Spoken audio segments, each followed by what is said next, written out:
So, hi everyone. In the assistant database administrator exam question paper discussion and analysis session. So, in the 30/12/2024 നടന്ന database administrator പോസ്റ്റിലേക്കുള്ള Kerala PSC എക്സാമിന്റെ question discussion ആണ് നമ്മൾ ചെയ്യുന്നത്. So Ernest അക്കാഡമിയുടെ മറ്റൊരു വീഡിയോയിലേക്ക് എല്ലാവർക്കും സ്വാഗതം. സോ നമുക്ക് സ്റ്റാർട്ട് ചെയ്യാം. ഫസ്റ്റത്തെ 12 ക്വസ്റ്റ്യൻ ചോദിച്ചിട്ടുള്ള മാത്സ് എന്നാണ്. ഓക്കെ, സോ നമ്മൾ കൂടുതൽ എക്സ്പ്ലനേഷൻ ഒന്നും ഈ ഒരു വീഡിയോ നമ്മൾ ചെയ്തില്ല. നമുക്ക് 3 ക്വസ്റ്റ്യൻസ് നമ്മൾ ഡിസ്കസ് ചെയ്തിട്ടുണ്ട്. സോ ജസ്റ്റ് നമുക്ക് ഓപ്ഷൻ ഏതാണെന്നും അതുപോലെ തന്നെ അതിന്റെ സിമ്പിൾ ആയിട്ടുള്ളൊരു എക്സ്പ്ലനേഷൻ മാത്രം നമ്മൾ ഈ ഒരു വീഡിയോയിൽ ചെയ്യുന്നുള്ളൂ. സോ ഒന്നാമത്തെ ക്വസ്റ്റ്യൻ നോക്കുക, the coefficient of correlation between 2 variables x and y is 0.5. their covariance is 15. Sigma x equal to 6. Then sigma y എത്രയാണ് ചോദിച്ചിട്ടുള്ളത്. സോ ഇവിടെ ആൻസർ വരുന്നത് ഓപ്ഷൻ എ ആണ്, 5 ആണ്. രണ്ടാമത്തെ ക്വസ്റ്റ്യൻ നോക്കുക, if there exists a linear statistical relationship between 2 variables x and y, then the regression coefficient of y on x is.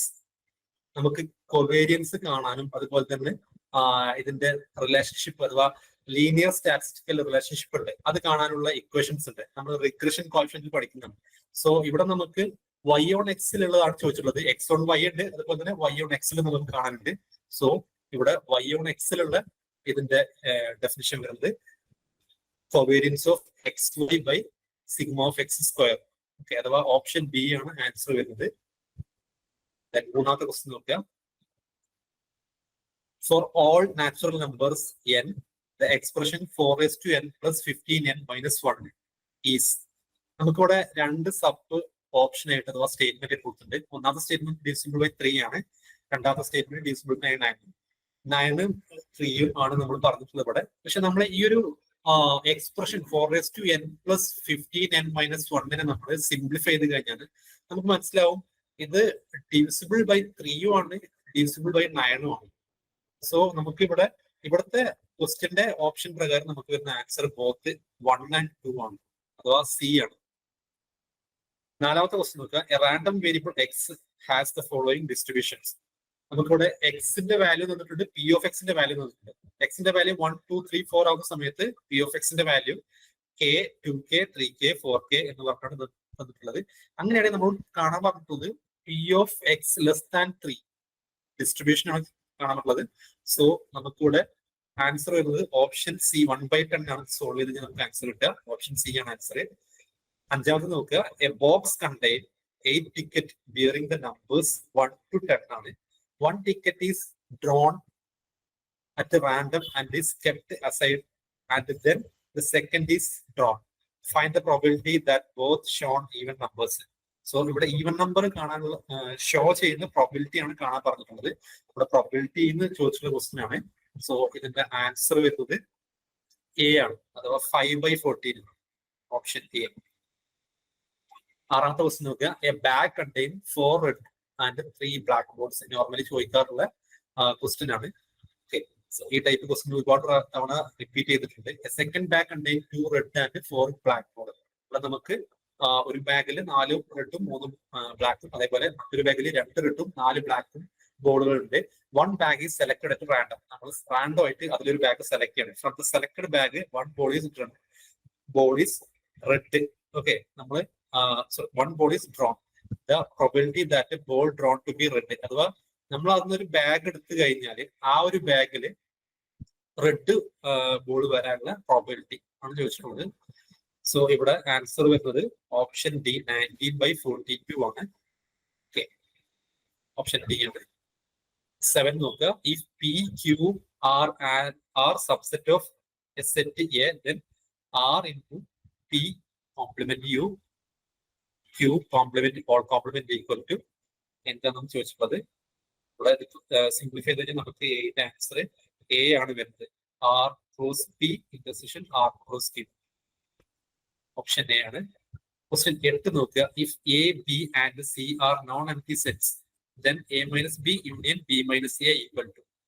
നമ്മൾക്ക് ഇത് 2 സെറ്റ് എയും ബിയും നമ്മൾ നോർമലി രണ്ട് സെറ്റ് ഇന്റർസെക്ഷൻ പോലെ വരക്കൂലേ? നമ്മൾ അങ്ങനെ വരച്ചു കഴിഞ്ഞാൽ നമുക്കതിൽ A union B minus A minus B union B minus A കണ്ടു കഴിഞ്ഞാൽ നമുക്ക് കിട്ടുന്നത് ഏതിനോട് ഈക്വൽ ആയിരിക്കും? A union B intersection B അതിനോട് ഈക്വലന്റ് ആയിരിക്കും. നമ്മളിത് എങ്ങനെ ചെയ്താൽ മതി? നമ്മൾ എക്കൊരു സർക്കിൾ രൂപത്തിൽ സെറ്റ് വരയ്ക്കുക, ബിക്കും വരയ്ക്കുക, രണ്ടിലും കോമൺ ആയിട്ട് ഫാക്ടേഴ്സ് വരുന്ന രീതിയിൽ വരക്കണം, അഥവാ ഒരു ഇന്റർസെക്ഷൻ കൂടെ വേണം. എന്നിട്ട് നമ്മൾ ഷെയ്ഡ് ചെയ്ത് നോക്കിയാൽ എ മൈനസ് ബി നമ്മൾ ഷെയ്ഡ് ചെയ്ത് നോക്കുക, യൂണിയൻ ബി മൈനസ് എ ചെയ്ത് നോക്കുക, എന്നിട്ട് അതേപോലെ വീണ്ടും വരച്ചിട്ട് നമ്മൾ A union B minus A intersection B കൂടെ ചെയ്ത് നോക്കുക. അപ്പൊ നമുക്കത് കിട്ടുന്നത് എന്തായിരിക്കും? രണ്ടും ഈക്വൽ ആയിരിക്കും. അഥവാ ഓപ്ഷൻ ബി ആണ് ആൻസർ വരുന്നത്. ഓപ്ഷൻ ബിയിലുള്ളതും ക്വസ്റ്റിൽ തന്നിട്ടുള്ളതും ഒരേ പാർട്ടീഷനാണ് ഷെയ്ഡ് ആയിട്ട് വരിക സെറ്റിന്റെ. ക്വസ്റ്റ്യൻ 9 നോക്കുക. A box contain 10 mangoes out of which 4 are rotten. 2 mangoes are taken together from the box. If one of them is found to be good, the probability that the other is also good. ഇവിടെ നമുക്ക് കൂടുതൽ question ചോദിച്ചിട്ടുള്ളത് permutation കോമ്പിനേഷനും അതേപോലെ പ്രോബബിലിറ്റിയും ഒക്കെ base ചെയ്തിട്ടാണ്. ഒന്നോ രണ്ടോ ക്വസ്റ്റ്യൻ ആണ് നമ്മളെ റിഗ്രഷൻ കോഎഫിഷ്യന്റും അനാലിസിസും ആയിട്ട് ബന്ധപ്പെട്ട് കണ്ടിട്ടുള്ളത്. അല്ലെ? ഇവിടെ 9ാമത്തെ ക്വസ്റ്റ്യന്റെ ആൻസർ വരുന്നത് നമ്മളിത് സിംപ്ലിഫൈ ചെയ്ത് കഴിഞ്ഞാൽ നമുക്ക് 5/13 ഓപ്ഷൻ സി ആണ് ആൻസർ വരുന്നത്. ദെൻ 10ാമത് നോക്കുക. 5 unbiased coins R tossed simultaneously. ഇന്നത്തെ ടൈപ്പ് ക്വസ്റ്റ്യൻ നോർമലി റിപ്പീറ്റ് ചെയ്യുന്നതാണ്. നമുക്ക് അൺബയാസ്ഡ് കോയിൻ്റെ നമുക്ക് സിംപ്ലി ബൈനറി ആ ഒരു കൺസെപ്റ്റ് ചെയ്തിട്ട് സോൾവ് ചെയ്യാൻ പറ്റും. അഥവാ നമ്മൾ 0-1-1-0-1-1 എന്നൊക്കെ പറഞ്ഞിട്ട് നമ്മൾ കോമ്പിനേഷൻ ചെയ്തല്ലോ രണ്ട് ബൈനറി നമ്പേഴ്സ്. അതേപോലെ ഇവിടെ 5 ഡിഫറെന്റ് ബൈനറി വേരിയബിൾ ആണെങ്കിൽ അത് നമുക്ക് 2⁵ 32 കോമ്പിനേഷൻ കിട്ടും. അല്ലെ? സോ ഇവിടെ ചോദിച്ചിട്ടുള്ളത് നമുക്ക് probability of getting at least 1 head is, at least 1 head കിട്ടാനുള്ള പ്രോബിലിറ്റി എന്ന് പറഞ്ഞാൽ എന്താണ്? ഇപ്പൊ നമ്മൾ ഹെഡിന് 1 ആയിട്ടും ടെയിലിന് 0 ആയിട്ടും കൺസിഡർ ചെയ്ത് കഴിഞ്ഞാൽ നമുക്ക് കോമ്പിനേഷൻ നമുക്ക് എങ്ങനെ ചെയ്താം?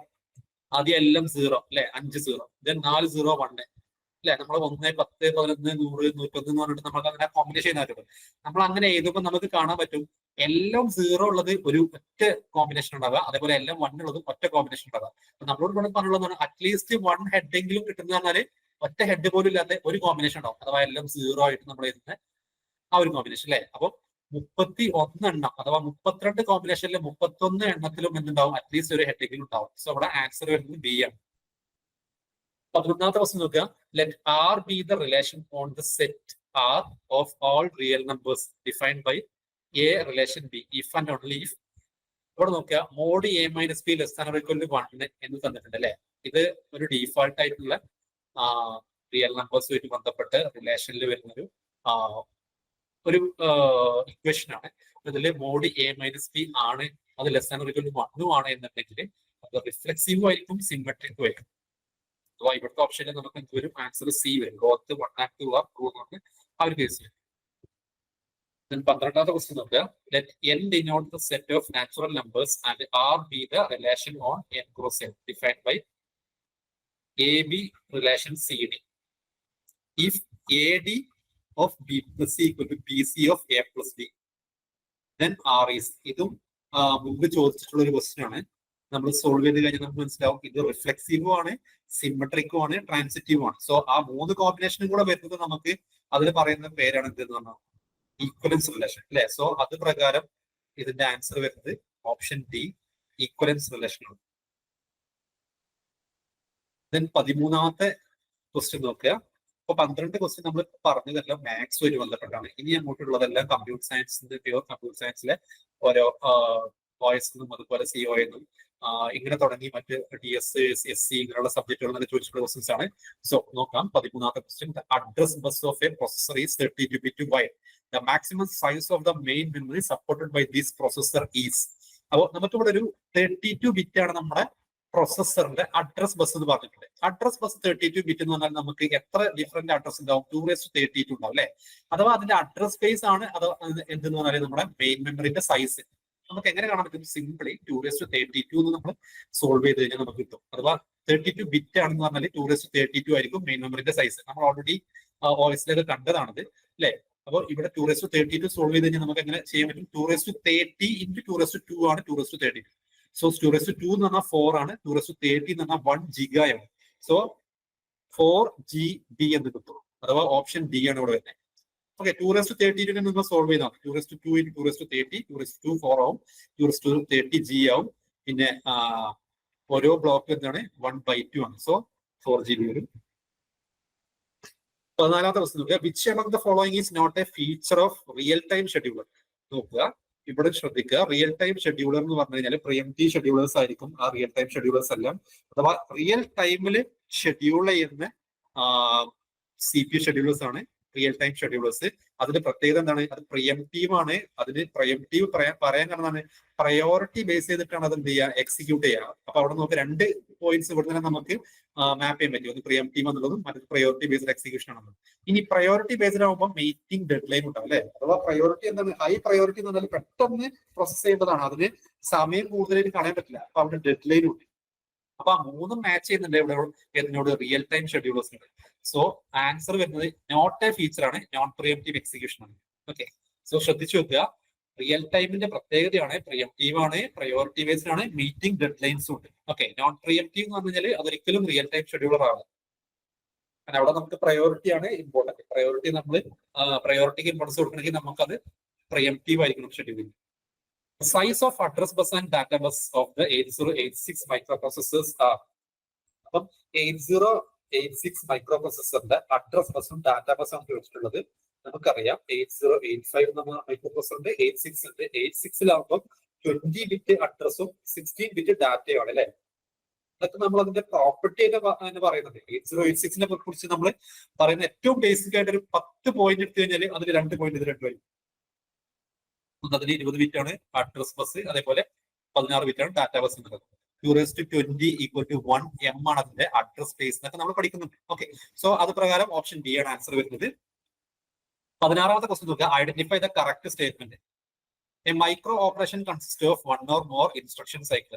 A micro operation consist of fetch, decode, execute cycle. And execute cycle consist of 1 or more micro operation, none of these. So ഇവിടെ ആൻസർ സി ആണ് വരുന്നത്. എന്തുകൊണ്ടെന്ന് ചോദിച്ചു കഴിഞ്ഞാൽ ഒരു ഇൻസ്ട്രക്ഷൻ, ഒരു മൈക്രോ ഇൻസ്ട്രക്ഷൻ എന്ന് പറഞ്ഞാൽ അതിൽ ഒരുപാട് മൈക്രോ ഓപ്പറേഷൻ ഉണ്ടാവും. ഒരുപാടല്ല, ഒന്നിൽ കൂടുതൽ 2, 3, 4 ഒക്കെ മൈക്രോ ഓപ്പറേഷൻസ് ഉണ്ടാവും. ഓക്കെ, അതില് ഏറ്റവും ചുരുക്കി പറഞ്ഞാല് ഒരു ഇൻസ്ട്രക്ഷൻ എക്സിക്യൂട്ട് ചെയ്യുന്ന അതിന്റെ ഫേസുകളാണ് നമ്മൾ ഫെച്ച്, ഡീകോഡ്, ഫെച്ച്, എക്സിക്യൂട്ട്, പിന്നെ റൈറ്റ് ബാക്ക്. അപ്പൊ ഓരോന്നും എന്താണ്? ഫെച്ച് ഒരു ഓപ്പറേഷൻ ആണ്, മൈക്രോ ഓപ്പറേഷൻ ആണ്, എക്സിക്യൂട്ട് മൈക്രോ ഓപ്പറേഷൻ. ഒന്നാമത്തെ സ്റ്റേറ്റ്മെന്റ് നോക്കുക, ഒന്നാമത്തെ ഓപ്ഷൻ നോക്കുക. Micro operation consist of 1 or more instruction cycle. ഒരു മൈക്രോ ഇൻസ്ട്രക്ഷൻ കൺസിസ്റ്റ് ഓഫ് എന്ത് പറയാം നമുക്ക്? 1 or more. അതേപോലെ തന്നെ രണ്ടാമത്തെ നോക്കുക. A micro operation consist of fetch. അല്ല, ഒരു മൈക്രോ ഓപ്പറേഷൻ ആണ് ഫെച്ച്, മറ്റൊരു മൈക്രോ ഓപ്പറേഷൻ ആണ് ഡീകോഡ്, മറ്റൊരു മൈക്രോ ഓപ്പറേഷൻ ആണ് എക്സിക്യൂട്ട് സൈക്കിൾ ഒക്കെ. അപ്പൊ ഇത് പറഞ്ഞതാണ് ഒരു മൈക്രോ ഓപ്പറേഷനിൽ തന്നെ ഈ 3 ഉണ്ടാവുന്നതാണ്. അല്ല, 3 ഡിഫറെന്റ് മൈക്രോ ഓപ്പറേഷൻസ് ആണ്. അതും തെറ്റാണ്. ഇനി എക്സിക്യൂട്ട് സൈക്കിൾ. എക്സിക്യൂട്ട് സൈക്കിൾ ആണ് ഇത് പറഞ്ഞാൽ ഫെച്ച്, ഡീകോഡ്, അതേപോലെ എക്സിക്യൂട്ട്, എക്സിക്യൂട്ട് സൈക്കിൾ ഫേസുകൾ ഓരോ micro operation. Execute cycle micro operation, അത് ശരിയാണ് അല്ലെ. എക്സിക്യൂട്ട് സൈക്കിൾ ആണ് എന്താ? ഫെച്ച് എന്ന് പറഞ്ഞൊരു മൈക്രോ ഓപ്പറേഷൻ ആവും, ഡീകോഡ് എന്ന മറ്റൊരു മൈക്രോ ഓപ്പറേഷൻ ആവും, എക്സിക്യൂട്ട് മൈക്രോ ഓപ്പറേഷൻ ആണ്. സോ നമുക്ക് ആൻസർ. 17ാമത്തെ ക്വസ്റ്റ്യൻ നോക്കുക. Simplify the boolean expression AB + A × B + C whole complement + B × B + C whole complement. Simply ഞാനിവിടെ ചെയ്തൊന്നും കാണിക്കുന്നില്ല, നമുക്ക് ടൈം കളയാനില്ല. പെട്ടെന്ന് പറയാം. AB അതൊരു പോർഷന്. Okay, AB + A × B + C complement. രണ്ടാമത്തെ ടേം നോക്കുക. A × B + C complement. നമ്മൾ B + C ഹോൾ കോംപ്ലിമെന്റിനെ അവിടെ അപ്ലൈ ചെയ്യാൻ നമുക്ക് ഡിമോർഗൻസിൽ അപ്ലൈ ചെയ്യാൻ പറ്റും. അത് അപ്ലൈ ചെയ്ത് കഴിഞ്ഞാൽ നമുക്ക് എന്ത് വരും? B കോംപ്ലിമെന്റ് × C കോംപ്ലിമെന്റ് വരും അല്ലെ. B + C ഹോൾ കോംപ്ലിമെന്റ് പറയുമ്പോൾ പ്ലസ് ഡോട്ട് ആവും, രണ്ടിനും കോംപ്ലിമെന്റ് വരും.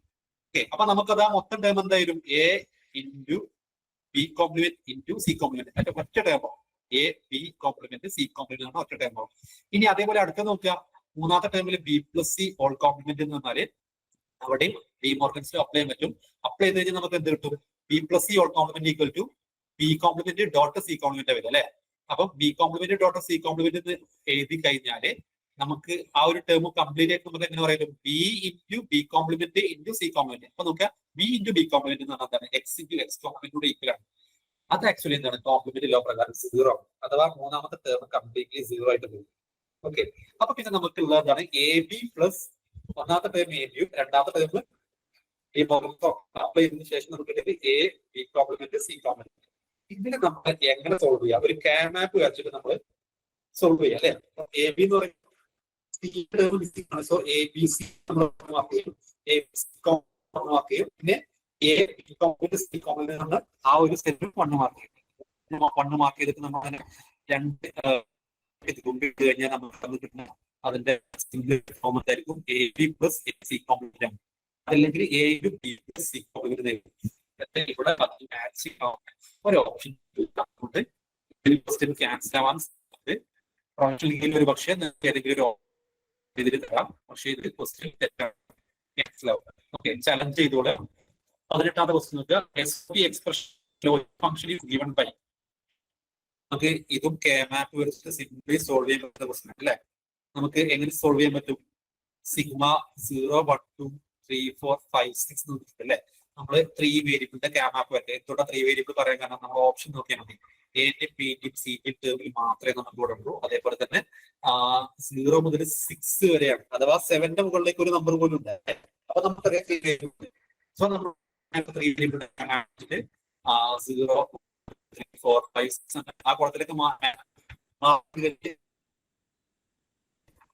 നമുക്ക് അവിടുന്ന് 2 പേരും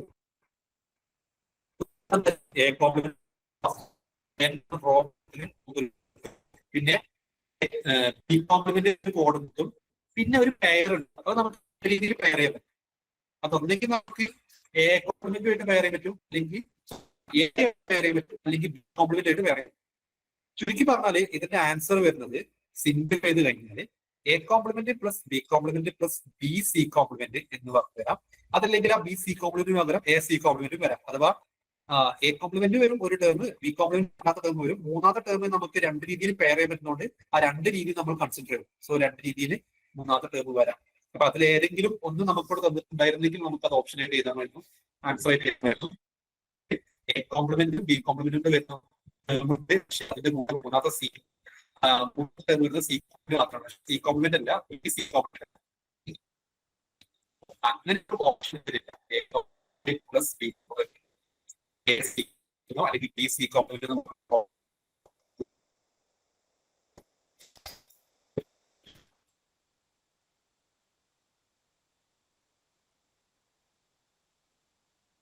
ഫംഗ്ഷൻ നോക്കി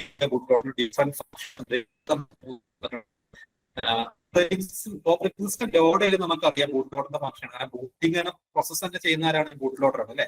അപ്പൊ ലോഡിംഗ് ഓപ്പറേറ്റിംഗ് സിസ്റ്റം അതിലൊരു ഫംഗ്ഷനാണ്. പിന്നെ നോക്കുക, ഏറ്റവും ഫസ്റ്റ് ചെയ്ത ഫംഗ്ഷൻ എന്താ പറയുക? Boot loader. ബൂട്ട് ലോഡർ ആദ്യം ബൂട്ടിംഗ് സ്റ്റാർട്ട് ചെയ്യുന്നതിന് മുന്നേ ചെയ്തത് ഹാർഡ്വെയർ ഇനീഷ്യലൈസേഷൻ ആണ്. അപ്പൊ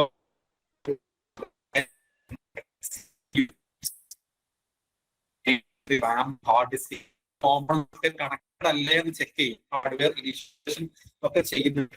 അതേപോലെ തന്നെ മെമ്മറി ഇനീഷ്യലൈസേഷൻ, അതുപോലെ ലോഡ് ചെയ്യുന്നുണ്ട്. ഇവിടെ ആൻസർ ചെയ്തത് ഓപ്ഷൻ ബി ആണ്.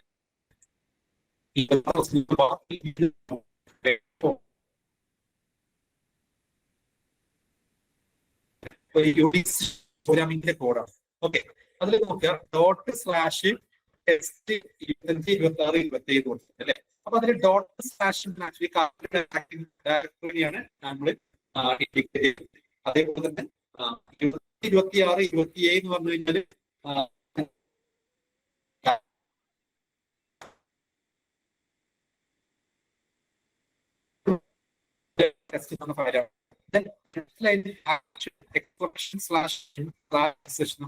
അത് ബാഷ് സ്ക്രിപ്റ്റ് എക്സിക്യൂട്ട് ചെയ്യും. ഓക്കെ, ഈ മുകളിലുള്ള ഫയൽ എക്സിക്യൂട്ട് ചെയ്യും. എക്കോ എന്നത് പ്രിന്റ് ചെയ്യണം. Your $1 and your mark is $2. Actually ഇവിടെ $1, $2 നമ്മൾ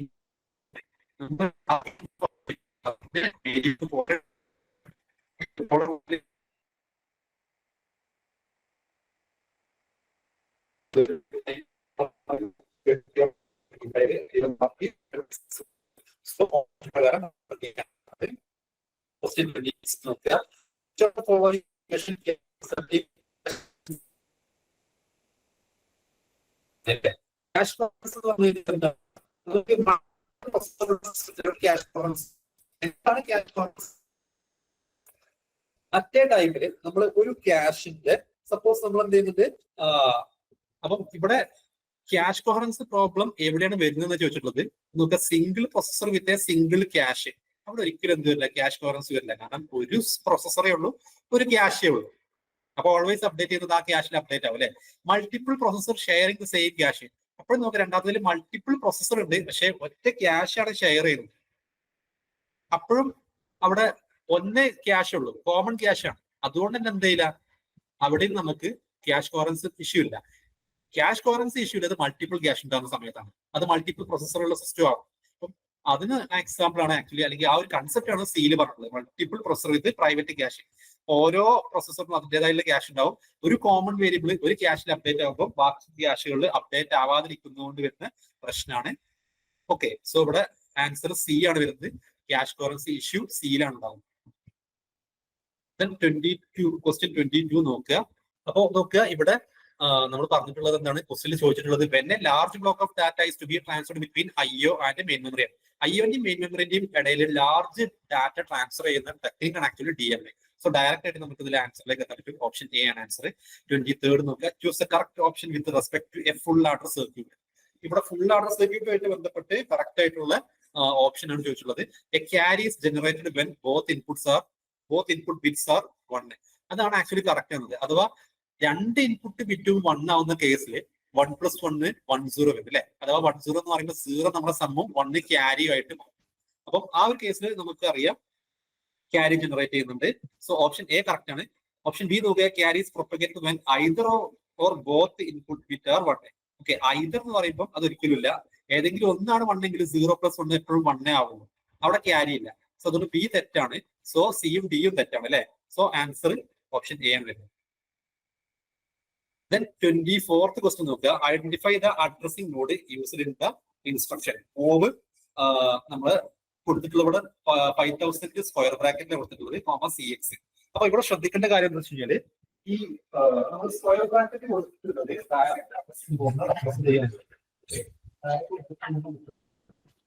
നമ്മൾ സ്ക്വയർ ബ്രാക്കറ്റ് കൊടുക്കുന്നത്. ഇവിടെ 5000 ആക്ച്വലി എന്താണ് സൂചിപ്പിക്കുന്നത്, ഡയറക്റ്റ് അഡ്രസ്സിംഗ് മോഡാണ്.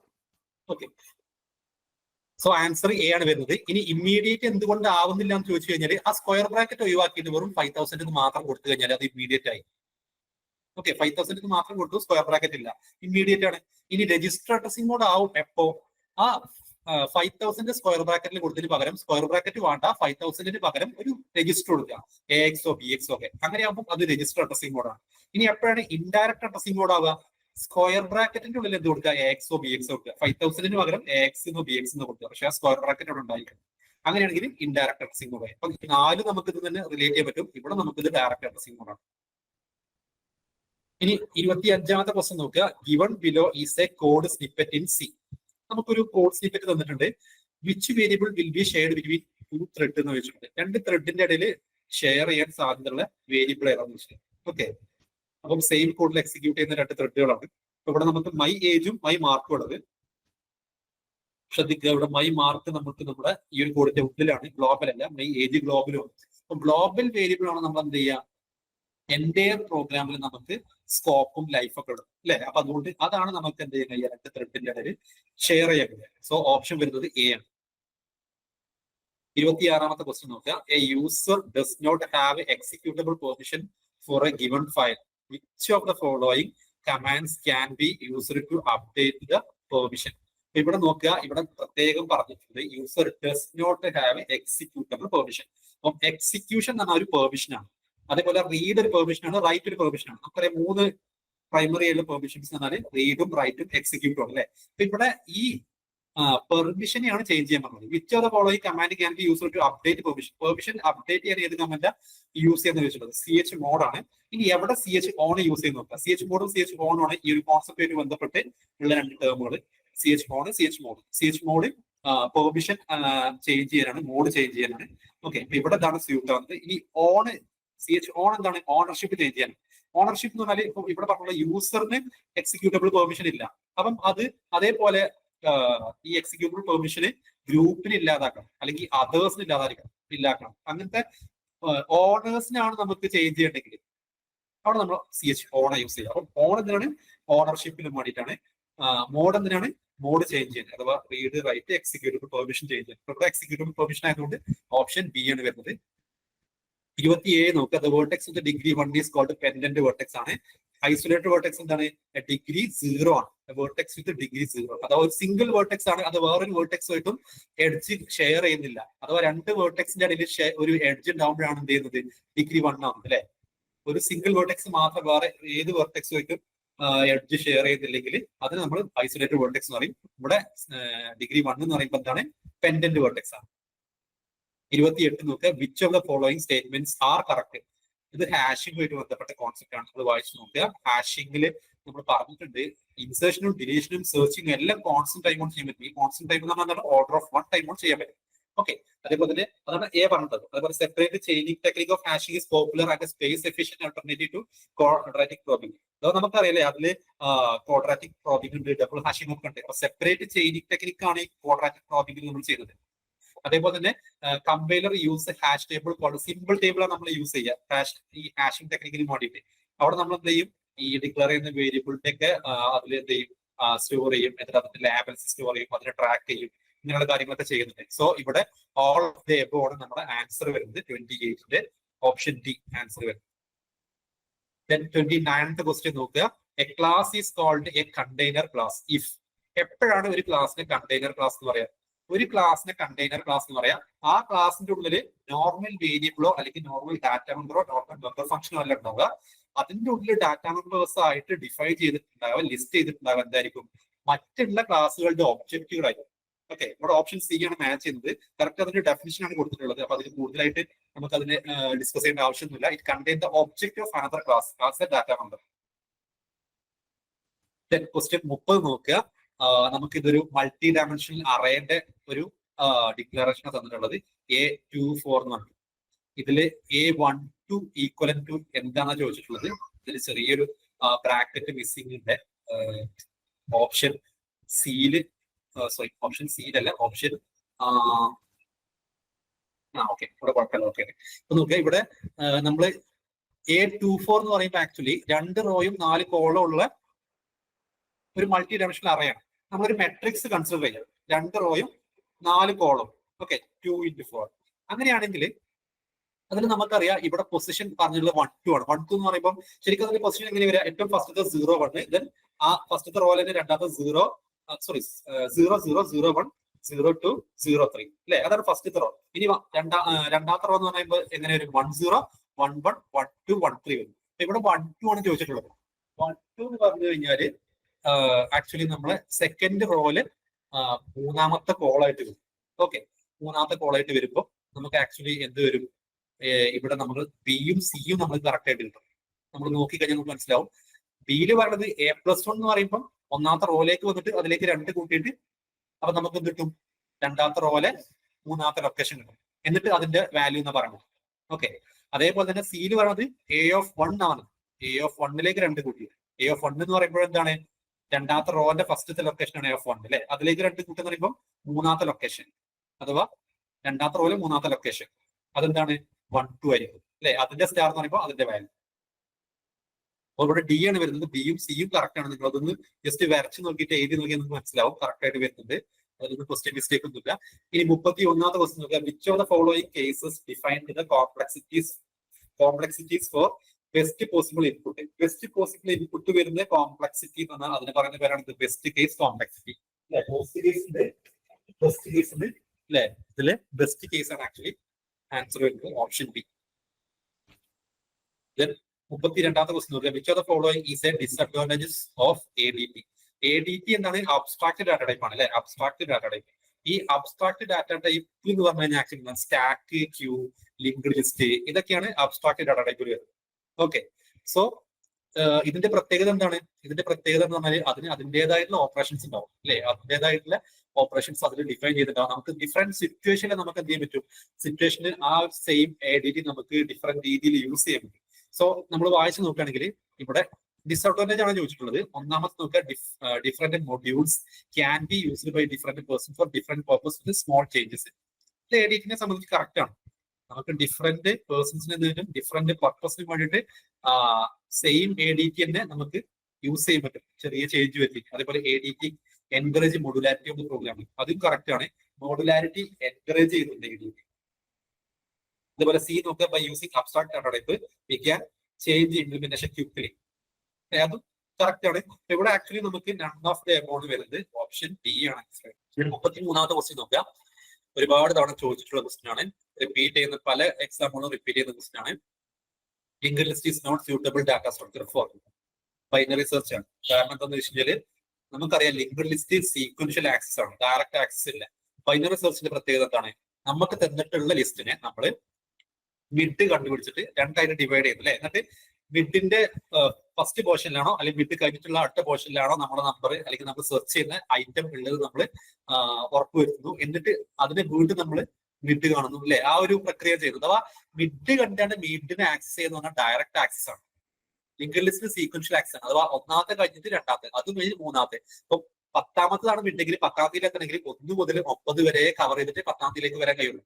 അപ്പൊ ബൈനറി സെർച്ച് എന്ന് പറഞ്ഞ ടെക്നിക്ക് അതൊരിക്കലും ലിങ്കഡ് ലിസ്റ്റ് വെച്ച് ചെയ്യാൻ കഴിയില്ല അല്ലെ. അപ്പൊ അത് ലീനിയർ സെർച്ച് മാത്രമേ നമുക്ക് ലിങ്കഡ് ലിസ്റ്റ് ചെയ്യാൻ കഴിയുള്ളൂ, ബൈനറി സെർച്ച് ചെയ്യാൻ കഴിയില്ല. ഏഴാണ് ആൻസർ. 34 നോക്കുക, ഇതും ചോദിക്കാറുള്ള ക്വസ്റ്റൻ ആണ്. പോസ്റ്റ് ഓർഡർ ട്രാവേഴ്സലിന്റെ pre order, in order, post order 3 ഉണ്ട് അല്ലെ. പ്രീ ഓർഡർ എന്ന് പറയുമ്പോൾ ഓൾവേസ് സ്റ്റാർട്ട് ചെയ്യുക റൂട്ട് എന്നാണ്. റൂട്ട് ലെഫ്റ്റ് റൈറ്റ് ആണ് അല്ലെ. Root left child right child.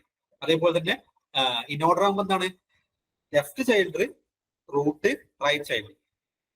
ഇനി പോസ്റ്റ് ഓർഡർ ആകുമ്പോൾ left child right child root. ഇപ്പൊ റൂട്ട് അവസാനം വരുന്നത്. ഇപ്പൊ ഇവിടെ പോസ്റ്റ് ഓർഡർ ചോദിച്ചിട്ടുള്ളത്. അതിന്റെ അർത്ഥം എന്താണ്? ഇവിടെ തന്നിട്ടുള്ള സീക്വൻസിൽ ലാസ്റ്റ് വരുന്നത് എന്തായിരിക്കും? റൂട്ട് ആയിരിക്കും. സോ എക്സ് ആണ് റൂട്ട്. ഏതാണ് റൂട്ട് എന്നാണ് ചോദിച്ചിട്ടുള്ളത്? ഓപ്ഷൻ സി ആണ് ആൻസർ വരുന്നത്, എക്സ്. 35ാമത്തെ ക്വസ്റ്റ്യൻ നോക്കുക, the array which contain majority of non zero element. Normally ചോദിക്കാറുള്ളത് നേരെ തിരിച്ചാണ് അല്ലെ, contain majority of zero element. അങ്ങനെയാണെങ്കിൽ സ്പാർസ് മെട്രിക്സ് ആണ്. ഇപ്പൊ ഇവിടുത്തെ കേസിൽ നോൺ സീറോ എലമെന്റ് എന്ന് പറയുമ്പോൾ സ്കാലർ അറേ എന്ന് പറഞ്ഞാൽ സിംഗിൾ വാല്യൂ ഉള്ളതാണ്. അതൊരിക്കലും എന്തല്ല നോൺ സീറോ എലമെന്റ്സ് കണ്ടെയ്ൻ ചെയ്യുന്ന അറേ അല്ല. അതേപോലെ ഓർത്തോഗോണൽ അറേ എന്ന് പറഞ്ഞാൽ ഒരു കൺസെപ്റ്റ് വലിയ ബന്ധമുള്ളതല്ല, അത് കോംപ്ലക്സിറ്റി ആയിട്ട് ബന്ധമുള്ള മാത്സിലുള്ള ഒരു കോൺസെപ്റ്റ് ആണ്. സോ ഇവിടെ നൺ ഓഫ് ദ എബോർഡ് ഇതിന് മാച്ചിങ് ആവുന്നത് ഓപ്ഷൻ ഡി ആണ് ആൻസർ. 36 നോക്കുക, for the following code how much memory is allocated. ഇവിടെ നമുക്ക് സ്ട്രക്ചറിൽ ഒരു സ്ട്രക്ചർ തന്നിട്ടുള്ളത് സ്ട്രക്ട് കീവേഡ് വെച്ചിട്ട് സ്ട്രക്റ്റില് ഇൻഡ് A float B ക്യാർ C. Okay, ചെറിയൊരു കൺഫ്യൂഷൻ ഉള്ള ക്വസ്റ്റൻ ആണ്. കാരണം മുന്നേ നമ്മളൊക്കെ പഠിച്ചിരുന്നത് ട്രഡീഷണൽ ആയിട്ട് ഇന്ത്യന് 2 ബൈറ്റ് പറഞ്ഞിട്ടുണ്ട്. പക്ഷെ പിന്നീട് അത് 4 ബൈറ്റ് ആണ്. ലേറ്റസ്റ്റ് ആയിട്ട് എല്ലാ വോയിസും 4 ബൈറ്റ് ആണ് വരുന്നത്. അപ്പൊ അതുകൊണ്ട് തന്നെ ഇന്ത്യ 2 ബൈറ്റ് ആണെങ്കിൽ ഇതിന് 7 ബൈറ്റ് ആണ് ടോട്ടൽ വരിക. അല്ല 4 ബൈറ്റ് ആണെങ്കിൽ 9 ബൈറ്റ് ആണ്. സോ ഇപ്പോഴത്തെ ഒരു ക്വസ്റ്റ്യന്റെ ട്രെൻഡ് പ്രകാരം, ഇപ്പോഴത്തെ മോഡേൺ സിസ്റ്റം പ്രകാരമാണെങ്കിൽ ഇതിന്റെ ആൻസർ ഓപ്ഷൻ ഡി ആണ് വരുന്നത്. 37 നോക്കുക, which of the following is or are Polish notation. Polish notation എന്ന് പറഞ്ഞാൽ പ്രിഫിക്സ് നൊട്ടേഷന്റെ മറ്റൊരു പേരാണ് അല്ലെ. പ്രിഫിക്സ് നൊട്ടേഷന്റെ മറ്റൊരു പേരാണ് പോളിഷ് നൊട്ടേഷൻ. ആൻസർ സി ആണ്. ക്വസ്റ്റ്യൻ 38 നോക്കുക, an element of a stack is read in order of one type only if. നോക്കുക, സ്റ്റാക്കിന്റെ കോംപ്ലക്സിറ്റി നോക്കുകയാണെങ്കിൽ അത് സീക്വൻഷ്യൽ ആണെങ്കിലും ഡൈനാമിക്കലാണെങ്കിലും എങ്ങനെ ഇംപ്ലിമെന്റ് ചെയ്ത് കഴിഞ്ഞാലും അതിന്റെ ഓൾവേസ് കോൺസ്റ്റന്റ് ആണ്. ഓർഡർ ഓഫ് വൺ ടൈം ആണ് വരുന്നത് റീഡ്.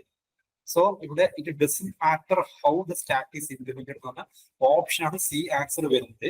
അതാണ് നമുക്ക് ക്ലെയിം ചെയ്യാൻ പറ്റും. ഇൻ കേസ് ഇതിൽ എയോ ഡിയോ ആണെന്ന് പറഞ്ഞിട്ട് പ്രൊഫഷണൽ കീഴിൽ വന്നു കഴിഞ്ഞാൽ നമുക്ക് ചലഞ്ച് ചെയ്യാൻ പറ്റും. ഓക്കെ, ഇവിടെ ആൻസർ സി ആണ് വരുന്നത്, മാച്ചിങ് ആയിട്ടുള്ളത്. കാരണം ഈ സെയിം ക്വസ്റ്റ്യന് വേറെ എക്സാമ്പിൾ ഇതേപോലെ ഓപ്ഷൻ എ മാർക്ക് ചെയ്ത് കണ്ടിട്ടുണ്ട്. അപ്പൊ അതുകൊണ്ട് കൺസെപ്റ്റ് പ്രകാരം സി ആണ് വരിക.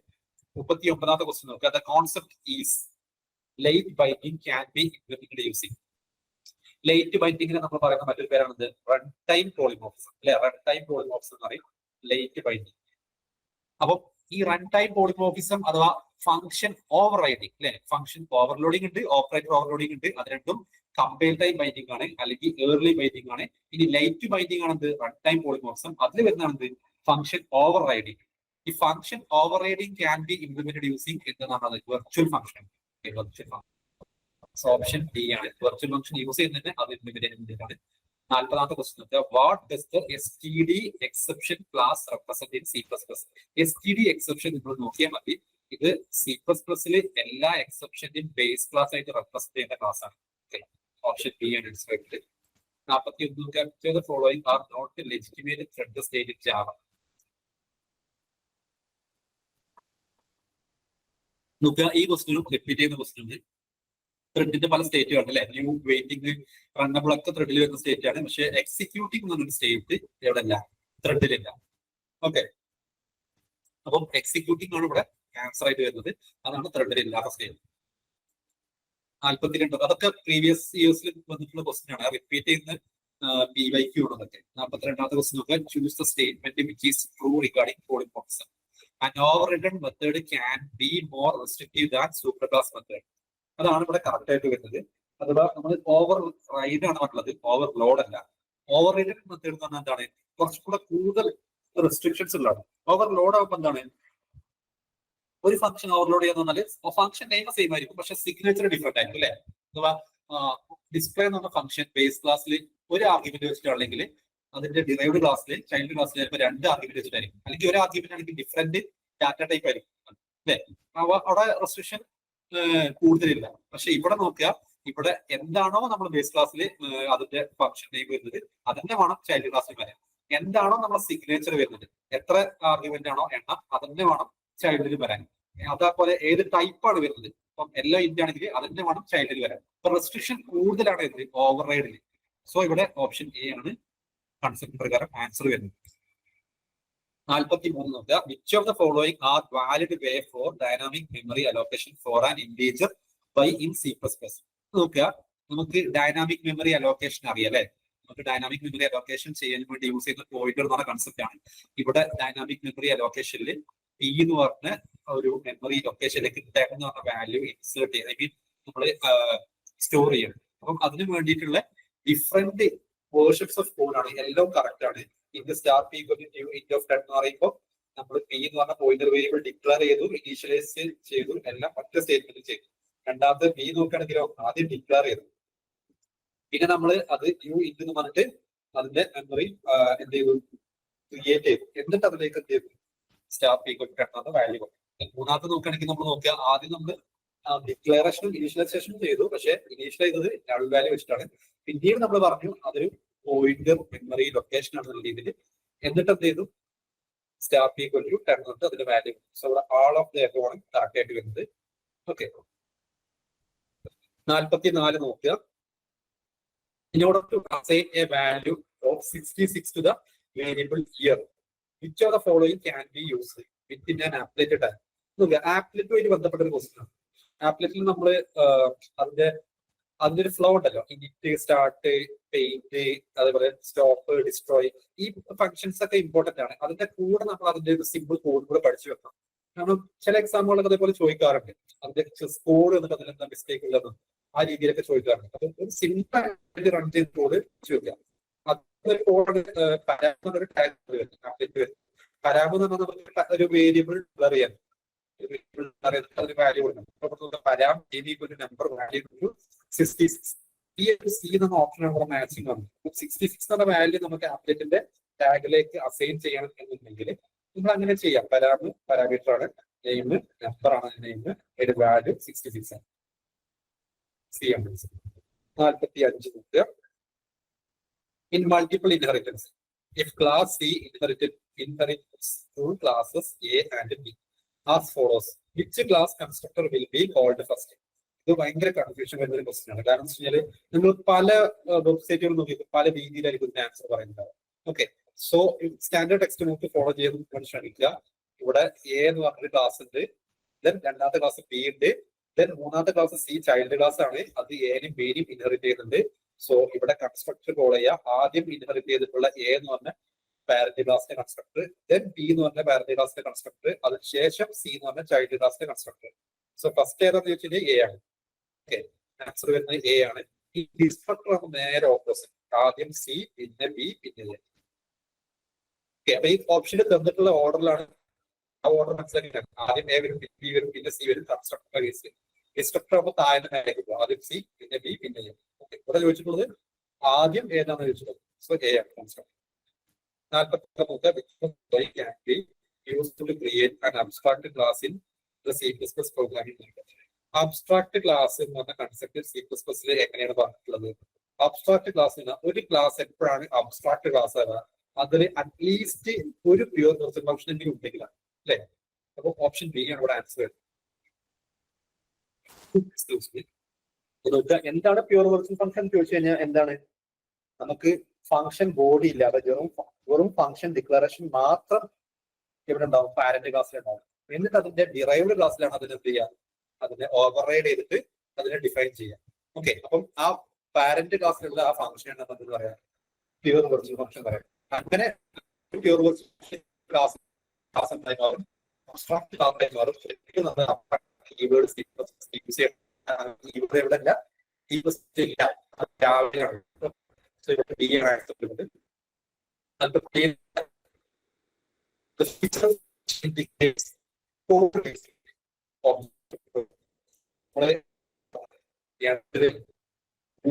കുറെ ക്വസ്റ്റ്യൻ ഡിസ്കസ് ചെയ്യുന്നതാണ്.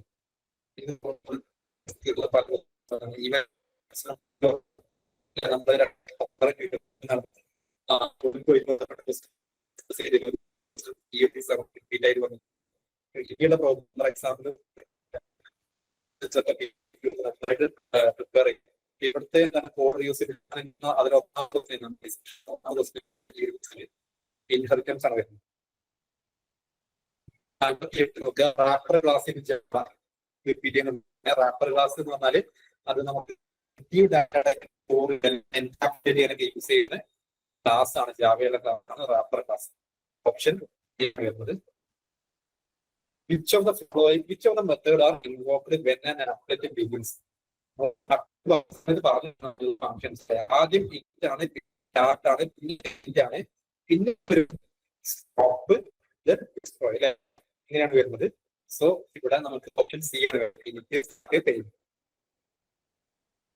അഞ്ചാമത്തെ question, can the method main be overloaded? ജാവയില് നമ്മുടെ മെയിൻ ഉണ്ടല്ലോ, മെയിൻ അത് ഓവർലോഡ് ചെയ്യാൻ പറ്റുമെന്ന് ചോദിച്ചിട്ടുള്ളത്. നമുക്ക് ജാവയില് ഓവർലോഡ് ചെയ്യുന്നത് നമ്മൾ ചെയ്യാൻ പറ്റും. കാരണം ജാവയിൽ അതിന് പെർട്ടിക്കുലർ നോക്കുക. 50ാമത്തെ ക്വസ്റ്റ്യനിൽ നമുക്ക് ആൻസർ ചെയ്യുന്നത് യെസ്, മെയിൻ ജാവയിൽ മാത്രം നമുക്ക് മെയിൻ മെത്തേഡ് എന്ത് ചെയ്യാൻ പറ്റും? ഓവർലോഡ് ചെയ്യാൻ പറ്റും. ഓക്കെ, നമുക്ക് പബ്ലിക് സ്റ്റാറ്റിക് വോയിഡ് മെയിൻ കൊടുക്കുന്നത് അത് സിംഗിൾ ഉണ്ടാകാൻ പാടുള്ളൂ. പക്ഷെ പബ്ലിക് സ്റ്റാറ്റിക് വോയിഡ് മെയിൻ മാത്രമല്ല, അത് വെറും വോയിഡ് മെയിൻ കൊടുത്തു കഴിഞ്ഞാൽ അത് സെപ്പറേറ്റ് മെയിൻ ഫംഗ്ഷൻ ആയിട്ട്, അഥവാ നോർമൽ മെയിൻ അല്ല, ഒരു മെയിൻ എന്ന് പറഞ്ഞ പേരിലുള്ള ഒരു ഫംഗ്ഷൻ ആയിട്ട് അതിനെ ട്രീറ്റ് ചെയ്യും. ഓക്കെ, സോ നമുക്ക് ഒന്നിൽ കൂടുതൽ മെയിൻ ഫംഗ്ഷൻസ് നമുക്ക് എന്തെങ്കിലും പറ്റും, ഓവർലോഡ് ചെയ്യാൻ പറ്റും. ദെൻ 51ാമത്തെ ക്വസ്റ്റ്യൻ നോക്കുക, DBA ക്വസ്റ്റ്യൻ ചോദിച്ചിട്ടുള്ള ക്വസ്റ്റ്യൻ. ഇവിടെ ഒരു ടേബിൾ തന്നിട്ടുണ്ട്. നമ്മളെ ഫംഗ്ഷൻ ഡിപ്പെൻഡൻസിയും അതുപോലെ മൾട്ടി വാല്യൂ ഡിപ്പെൻഡൻസിയും അതിനെ വേണ്ടി ബേസ് ചെയ്തിട്ടാണ് ക്വസ്റ്റ്യൻ ചോദിച്ചിട്ടുള്ളത്. ഫംഗ്ഷണൽ ഡിപ്പെൻഡൻസി 4 ഓപ്ഷൻ തന്നിട്ടുള്ളത് BC + D ആണ്. BC + D എന്ന് നമ്മൾ നോക്കുക. ബിന്റെ വാല്യൂ 2ഉം സിന്റെ വാല്യൂ 3ഉം ആവുന്ന കേസിൽ ഡിന്റെ വാല്യൂ BC + D എന്ന് പറയുമ്പോൾ ബിനെയും സിനെയും കൂടെ ഡിപ്പെൻഡ് ചെയ്തിട്ട് ഡി വരും, അല്ലെ? സോ 2ഉം 3ഉം ആകുമ്പോൾ ഡിന്റെ വാല്യൂ ഫസ്റ്റത്തെ കേസിൽ 4 ആയിട്ടുണ്ട്, രണ്ടാമത്തെ കേസിൽ 6 ആയി. അതൊരിക്കലും പാടില്ല, അല്ലെ? കാരണം 2ഉം 3ഉം ആണ് ബിന്റെയും സിന്റെയും വാല്യൂ എങ്കിൽ ആ 2ഉം 3ഉം ആവുന്ന കോമ്പിനേഷനിൽ ഓൾവേസ് സെയിം വാല്യൂ ആയിരിക്കണം ഡിക്ക് കിട്ടേണ്ടത്. അങ്ങനെയാകുമ്പോഴേ അതിന് എന്തെന്ന് പറയുള്ളൂ? ഫംഗ്ഷണൽ ഡിപ്പെൻഡൻസി എന്ന് പറയുന്നത്. ഡി ബിനും സിനും ഡിപ്പെൻഡ് ചെയ്തെന്ന് പറയും. അപ്പൊ ഇവിടെ ഡിപ്പെൻഡൻസി അല്ല, അല്ലെ? 6 വരുന്നുണ്ട് സെയിം 2ഉം 3ഉം ആകുമ്പോൾ. അപ്പൊ അതുകൊണ്ട് നമുക്ക് ആ ഫംഗ്ഷണൽ ഡിപ്പെൻഡൻസി വയലേറ്റ് ചെയ്യുന്നുണ്ടെന്ന് പറഞ്ഞു. അതുകൊണ്ട് തന്നെ നമുക്ക് സിയും ഡിയും ഓപ്ഷനും നമുക്ക് എന്ത് ചെയ്യാൻ പറ്റും? ഇതൊന്ന് നമുക്ക് റിമൂവ് ചെയ്യാൻ പറ്റും. ഐ മീൻ നമുക്ക് ഇതിനെ സ്കിപ്പ് ചെയ്യാൻ പറ്റും. സിയും ഡിയും എന്തായാലും നമുക്ക് അതിൽ ആൻസർ ആയിട്ട് വരില്ല. കാരണം അതിൽ പറഞ്ഞിട്ടുള്ളത് സി ഈസ് നോട്ട് വയലേറ്റഡ് എന്നാണ്, അത് വയലേറ്റ് ചെയ്യുന്നുണ്ട്. അതേപോലെ ഡിയിലും പറഞ്ഞുള്ളത് എന്താണ്? രണ്ടും നോട്ട് വയലേറ്റഡ് ആണ്. ഓക്കെ, അപ്പൊ ഇവിടെ വയലേറ്റ് ചെയ്യുന്നുണ്ട് ആക്ച്വലി ഏത് ഫംഗ്ഷണൽ ഡിപ്പെൻഡൻസി. സോ നമുക്ക് ഇവിടെ എയോ ബിയോ വരാം. ഇനി മൾട്ടി വാല്യൂ ഡിപ്പെൻഡൻസി നോക്കണമെങ്കിൽ നോക്കാം. നമ്മൾ മൾട്ടി വാല്യൂ ഡിപ്പെൻഡൻസി പറയുമ്പോൾ BC ആണ് ഏതിനെ ഡിപ്പെൻഡ് ചെയ്യുന്നത്? ഡിനെ, അല്ലെ? അഥവാ BC എന്ന് പറയുന്ന 2, 3 എന്ന് പറഞ്ഞ ആ ഒരു വാല്യൂന് കറസ്പോണ്ടിങ് ആയിട്ട് ഡിഫറെന്റ് എന്ത് വരുന്നുണ്ട്? ഡി വാല്യൂ വരുന്നുണ്ട്, മൾട്ടിപ്പിൾ വാല്യൂ വരുന്നുണ്ട്. മൾട്ടിപ്പിൾ വാല്യൂ ഡിപ്പെൻഡ് ചെയ്യണം, അഥവാ ഇൻഡിപെൻഡന്റ് ആണ്. പക്ഷെ ഇത് ഏതിനെ ഡിപ്പെൻഡ് ചെയ്യുന്നുണ്ട്? ഇനെ ഡിപ്പെൻഡ് ചെയ്യുന്നു, അല്ലെ? സോ ഇപ്പൊ നോക്കാം, നമ്മള് 2, 3 ആവുന്ന 2 കേസിൽ നമുക്ക് 5 വരുന്നുണ്ട് ഇയില്. പക്ഷെ ആ കേസിലൊക്കെ ഡിക്ക് നമുക്ക് 4ഉം 6ഉം. അതേപോലെ നമുക്ക് ഇയിൽ 6 വരുന്ന കേസിലും 6ഉം 4ഉം. അപ്പൊ ഇവിടെ BC multi value dependency D എന്ന് നമുക്ക് പറയാൻ പറ്റും. എന്തുകൊണ്ട്? നമുക്ക് 2, 3 എന്ന് പറയുന്ന കോമ്പിനേഷൻ ഡിക്കും സിക്കും വരുമ്പം ഡിക്ക് സെപ്പറേറ്റ് വാല്യൂ വരുന്നുണ്ട്, അല്ലെ? മൾട്ടിപ്പിൾ വാല്യൂ വരുന്നുണ്ട്, അത് ഇൻഡിപെൻഡന്റ് ആണ്. അപ്പൊ അതുകൊണ്ട് അതുകൊണ്ട് നമുക്ക് അവിടെ മൾട്ടി വാല്യൂ ഡിപെൻഡൻസി ഉണ്ട് എന്ന് പറയുന്നത്. സോ ഓപ്ഷൻ ബി നോക്കുകയാണെങ്കിൽ ഫങ്ഷണൽ ഡിപെൻഡൻസി വയലേറ്റ് ചെയ്യുന്നുണ്ട്, മൾട്ടി വാല്യൂ ഡിപെൻഡൻസി വയലേറ്റ് ചെയ്യുന്നില്ല, അല്ലെ? Not violate. So option B ആണ് ആൻസർ വരുന്നത്. 52 നോക്കുക. Identify the true statement about two phase locking. നോക്കുക, ഇവിടെ പ്രത്യേകം പറഞ്ഞിട്ടുണ്ട് നമ്മൾ ടു ഫേസ് ലോക്കിംഗ് പ്രോട്ടോകോളിനെ ബേസ് ചെയ്തിട്ടാണ്. വെറും സ്റ്റേറ്റ്മെന്റ് കറക്റ്റ് ആണെന്ന് മാത്രം നോക്കിയാൽ പോരാ. സ്റ്റേറ്റ്മെന്റ് ആണോ ട്രൂ എന്നല്ല നമുക്ക് ചോദിച്ചിട്ടുള്ളത്. നമ്മളോട് ചോദിച്ചിട്ടുള്ളത് എന്താണ്? ഇവിടെ 2PL ബേസ് ചെയ്തിട്ടുള്ള സ്റ്റേറ്റ്മെന്റ് ആയിരിക്കണം എന്നുള്ളത്. അപ്പൊ ഇവിടെ ഒന്നാമത്തെ സ്റ്റേറ്റ്മെന്റ് നോക്കിയാൽ two phase locking ensure conflict serializability. CS ensure ചെയ്യുന്നുണ്ട് 2PL നാകുമ്പോൾ അത് കറക്റ്റ് ആണ്, അല്ലെ? 2PL അതേപോലെ ടൈം സ്റ്റാമ്പ് ഓർഡറിംഗ് ഒക്കെ എന്ത് ചെയ്യുന്നുണ്ട്? CS കിട്ടുന്നുണ്ട്, എൻഷുർ ചെയ്യുന്നുണ്ട്. പക്ഷേ ടൈം സ്റ്റാമ്പ് ഓർഡറിംഗ് മാത്രമാണ് നമുക്ക് ഡെഡ് ലോക്ക് തരുന്നത്. ഏത് തരുന്നില്ല? 2PL തരുന്നില്ല. നമ്മൾ പഠിച്ചിട്ടുണ്ടത് 2PL ഒരു ഡ്രോബാക്ക് ആണ്, does not ensure freedom from dead lock. So രണ്ടാമത്തെ സ്റ്റേറ്റ്മെന്റ് പറഞ്ഞിട്ടുള്ളത് തന്നെയാണ് 2PL does not ensure freedom from dead lock. So ഒന്നാമത്തെ സ്റ്റേറ്റ്മെന്റും കറക്റ്റ് ആണ്, രണ്ടാമത്തെ സ്റ്റേറ്റ്മെന്റും കറക്റ്റ് ആണ്. ഇനി മൂന്നാമത്തെ സ്റ്റേറ്റ്മെന്റ് നോക്കുക. If the time stamp of a transaction TI is smaller than the time stamp of transaction TJ, അങ്ങനെയാണെങ്കിൽ two phase locking ensure that produced schedule is equal to a serial schedule.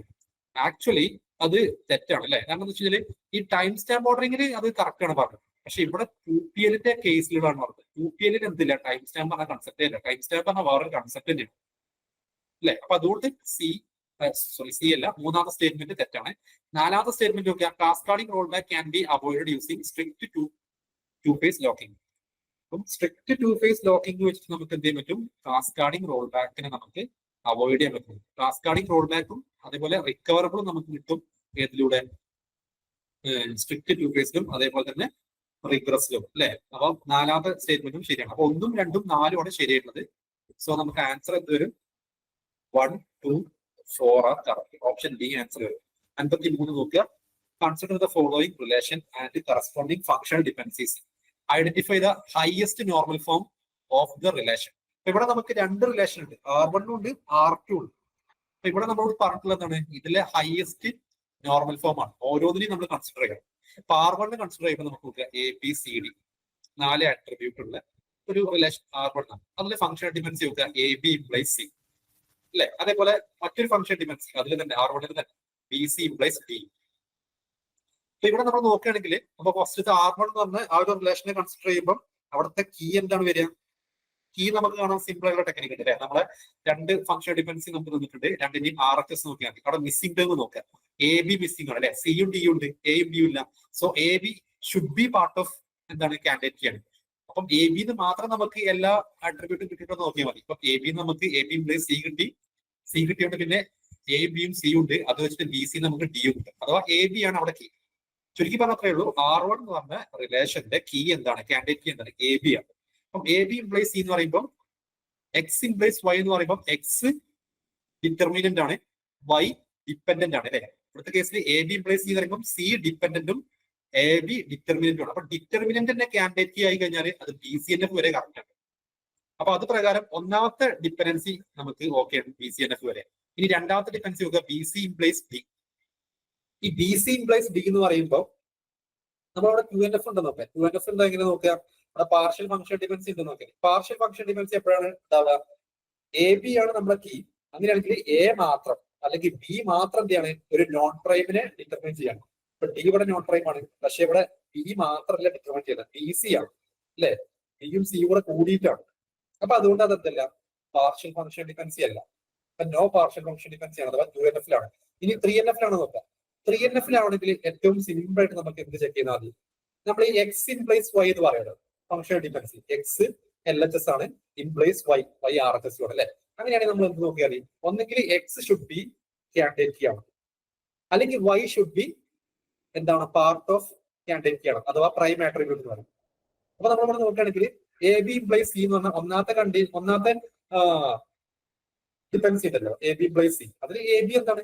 Key ആണ്. അപ്പൊ അത് ഓക്കെയാണ്, 3NF-ലും ആണെന്ന് ഉറപ്പാണ്. പക്ഷെ രണ്ടാമത് നോക്കിയാൽ BC implies D എന്ന് പറയുമ്പോൾ BC നമുക്ക് കീ അല്ലാന്ന് മനസ്സിലായി. BC കീ അല്ലെങ്കിൽ പിന്നെ D എന്തായിരിക്കണം? നമുക്ക് പ്രൈം ആട്രിബ്യൂട്ട് ആയിരിക്കണം. ഓക്കെ, പ്രൈം ആട്രിബ്യൂട്ട് ആണെങ്കിൽ നമുക്ക് അത് BCNF-ൽ വരും. അല്ലാന്നുണ്ടെങ്കിൽ അത് നമുക്ക് എന്ത് ചെയ്യില്ല, 3NF-ൽ തന്നെ ആവില്ല. ഐ മീൻ നമ്മൾ 3NF ആണോ അല്ല ചെക്ക് ചെയ്യാൻ ഏറ്റവും സിമ്പിൾ ആയിട്ട് അങ്ങനെ ചെയ്താൽ മതി എന്ന് അർത്ഥം. അഥവാ എക്സ് ഇംപ്ലൈസ് വൈയിൽ എക്സ് ഒന്നെങ്കിൽ കാൻഡിഡേറ്റ് കീ ആയിരിക്കണം, അല്ലെങ്കിൽ വൈ എന്തായിരിക്കണം, പ്രൈം ആട്രിബ്യൂട്ട് ആയിരിക്കും. ഓക്കെ, അത് രണ്ടും മാച്ച് ആവുന്നില്ലെങ്കിൽ അതെന്തല്ല 3NF പോലും അല്ല എന്നുള്ളതാണ്. അപ്പൊ അതിന്റെ അർത്ഥം ഫസ്റ്റത്തെ റിലേഷൻ 2NF-ലാണ്. ബി സി ഇംപ്ലൈസ് ഡി എന്ന് പറഞ്ഞാൽ ആ ഒരു ഡിപെൻസി മാത്രം വെച്ചിട്ട് അത് 2NF എന്ന് പറയാൻ പറ്റും. അതേപോലെ R2 റിലേഷൻ നോക്കുക. R2 നമുക്ക് A B C implies D. A B C എന്ന് നമുക്ക് എന്ത് കിട്ടുന്നുണ്ട്, ഡി കിട്ടുന്നുണ്ട്. അപ്പൊ അത് നമുക്ക് എന്ത് മനസ്സിലായി, നമ്മുടെ കീ എ ബി സി ആണ്. കാരണം എ ബി സി എന്ന് പറഞ്ഞ് കൊടുത്തു കഴിഞ്ഞാൽ എയും ബിയും സിയും ഡിയും കിട്ടുന്നു.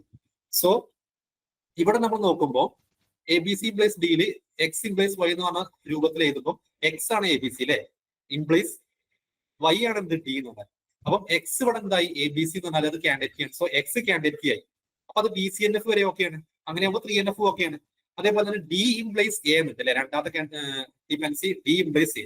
അപ്പം എ എന്താണ് ആക്ച്വലി, ഇവിടെ ഡി എന്ന് പറഞ്ഞാൽ നമുക്ക് കീ അല്ല, പക്ഷെ എ എന്താണ്, പ്രൈം ആട്രിബ്യൂട്ട് ആണ്. അപ്പൊ നമ്മൾ പറഞ്ഞ പോലെ ഷോർട്ട് കട്ട് മെത്തേഡ് എന്താണ്, 3NF-ലാണോ നോക്കാൻ, 2NF-ലാണോ നോക്കാൻ എന്ത് നോക്കിയാൽ മതി, പാർഷ്യൽ ഫംഗ്ഷൻ ഡിപെൻഡൻസി. അഥവാ നമ്മുടെ കീ എ ബി സി ആണ്, അങ്ങനെയാണെങ്കിൽ എ മാത്രം അല്ലെങ്കിൽ ബി മാത്രം അല്ലെങ്കിൽ സി മാത്രം അല്ലെങ്കിൽ അതിൽ ഏതെങ്കിലും രണ്ടെണ്ണം എ ബിയോ അല്ലെങ്കിൽ ബി സിയോ എ സിയോ ഏതെങ്കിലും അതിന്റെ പാർട്ട് അല്ലെങ്കിൽ പോർഷൻ എന്ത് ചെയ്യാൻ പാടില്ല, ഇതാവാൻ പാടില്ല, നമ്മുടെ ഒരു നോൺ പ്രൈമിനെ ഡിറ്റർമൈൻ ചെയ്യാൻ പാടില്ല അല്ലെ. അതാണ് നമ്മൾ പാർഷ്യൽ ഫംഗ്ഷൻ ഡിപെൻഡൻസി പറയാം. അപ്പൊ അതുണ്ടാവാൻ പാടില്ല. അങ്ങനെയാണെങ്കിൽ 2NF എന്ന് പറയും. അതേപോലെ 3NF എന്ന് പറയുന്നത് ഏറ്റവും സിമ്പിൾ ആയിട്ട് നമുക്ക് എന്ത് നോക്കിയാൽ മാത്രം മതി, എക്സ് ഇംപ്ലൈസ് വൈ എന്ന് പറഞ്ഞ ഫോർമുല ഡിപെൻഡൻസി പറയുമ്പോൾ എക്സ് കാൻഡിഡേറ്റ് കീ ആയിരിക്കണം. Either X should be candidate key or Y should be prime attribute. Okay, അപ്പൊ ഇവിടുത്തെ കേസിൽ R2-ന് ഒന്നാമത്തെ ഡിപെൻഡൻസി എ ബി സി, അത് കാൻഡിഡേറ്റ് കീ ആണ്. രണ്ടാമത്തെ ഡിപെൻഡൻസി ഡി ഇംപ്ലൈസ് എ എന്താണ്, പ്രൈം ആട്രിബ്യൂട്ട് ആണ്. സോ അത് 3NF-ലാണ്. അഥവാ R1 2NF-ഉം R2 3NF. Option D വരും. 54 നോക്കുക. Given a relation instance T1, pick the output generated by the following SQL statements. നമുക്കൊരു T1 ആണ് റിലേഷൻ പഠിക്കണം. ഇവിടെ നമ്മൾ പറഞ്ഞിട്ടുള്ളത് നമുക്ക് 3 സ്റ്റേറ്റ്മെന്റ് തന്നിട്ടുണ്ട്. സെലക്ട് കൗണ്ട് അഥവാ 3 കൊറിയാണ്. അപ്പൊ ഫസ്റ്റത്തെ കൊറി നോക്കുക. ഇത് ആക്ച്വലി എന്താണ്, ഇത് ഒരു റിലേഷൻ ആൾജിബ്രയാണ്. സെലക്ട് വെച്ചിട്ടുണ്ടാവും അല്ലെ. Select count star from T1. ആ കൗണ്ട് സ്റ്റാർ നമ്മൾ യൂസ് ചെയ്യുക എൻറ്റയർ ടേബിളിനാണ്, മനസ്സിലാക്കുക. രണ്ടാമത്തേതിൽ നോക്കുക കൗണ്ട് മാർക്സ് ആണ് രണ്ടാമത്തെ സ്റ്റേറ്റ്മെന്റ്.